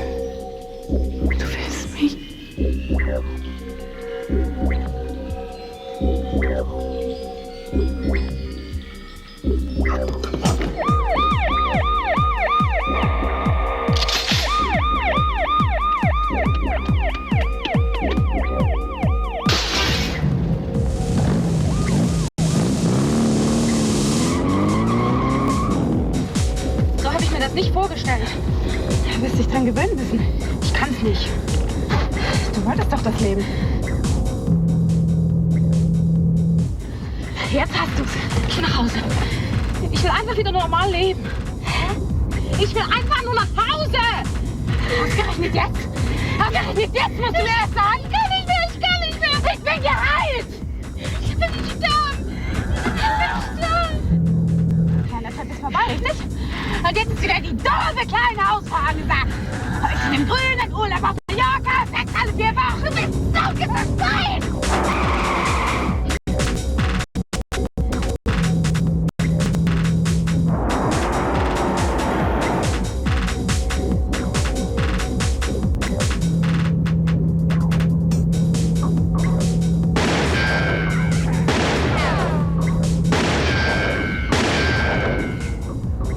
Ich hab dich geliebt. Ich hab alles für dich getan. Alles. Wir leben in einem Dreckloch. Wir sind ständig auf der Flucht. Wir haben nie Geld. Wie jeden Tag auch. Die Nacht. Die Nacht. Unsere Welt ist halt brutal. Ich dachte, dir gefällt das. Gefallen. 3 Jahre lang habe ich mich von meinem Macker grün und blau schlagen lassen. Du kannst mich mal mit deiner brutalen Welt. Du miese kleine Ratte. Kein Wunder, dass er dich so behandelt hat. Wie bitte? Das ist aber nicht wahr! Ich muss ein glaubensfähiger Urlaubsromanze! Wie war das bitte? Die Schnauze! Ich hau dir eine rein! Jetzt reicht! Mir erst, ich hab's nicht so satt!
Wo bist du?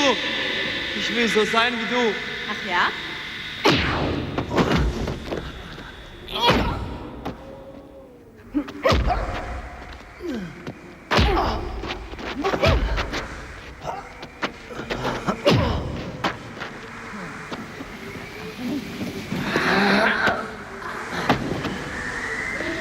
Du kannst einem echt leid tun.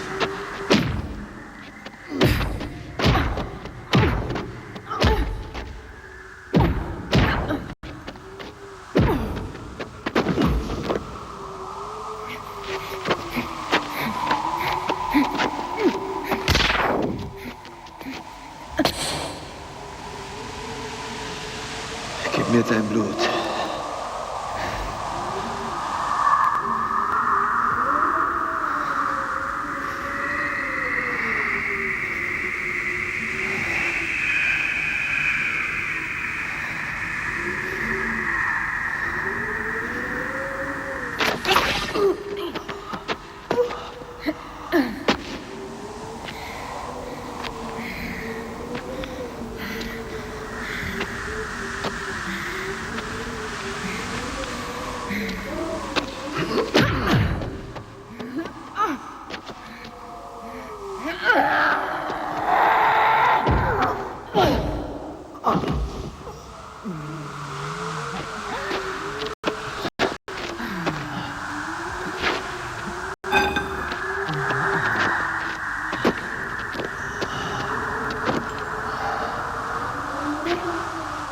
Dummes Miststück. Für jeden wirst du es tun. Für jede dumme kleine Nutze.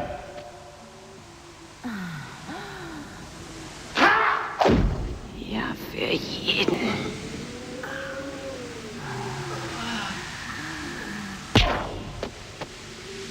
Nur nicht für dich.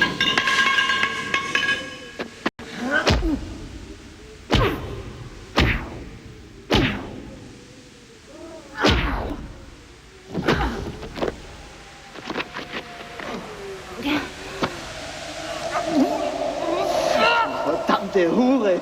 Es hilft alles nichts. Die halbe Ewigkeit. Und du bist wie jede andere Frau. Du gibst es jedem. Nur nicht dem, der dich wirklich liebt.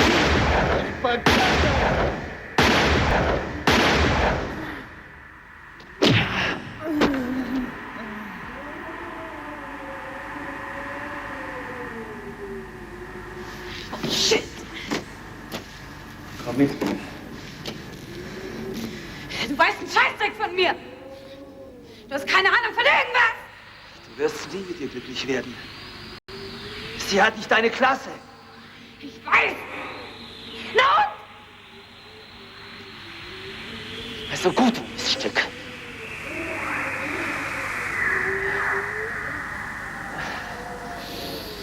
Wenn du es nicht anders willst, dann nageln die deine saubere kleine Freundin fest. Was meinst du, wie lange sie im Knast macht? Macht doch, was ihr wollt! Von mir aus kann sie verrecken! Ich hab sowieso genug von euch allen! Ihr kotzt mich alle so an! Alle!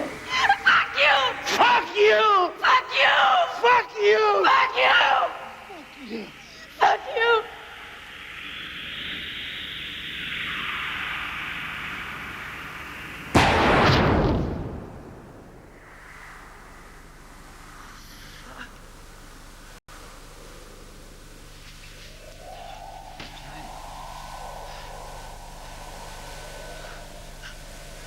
Ich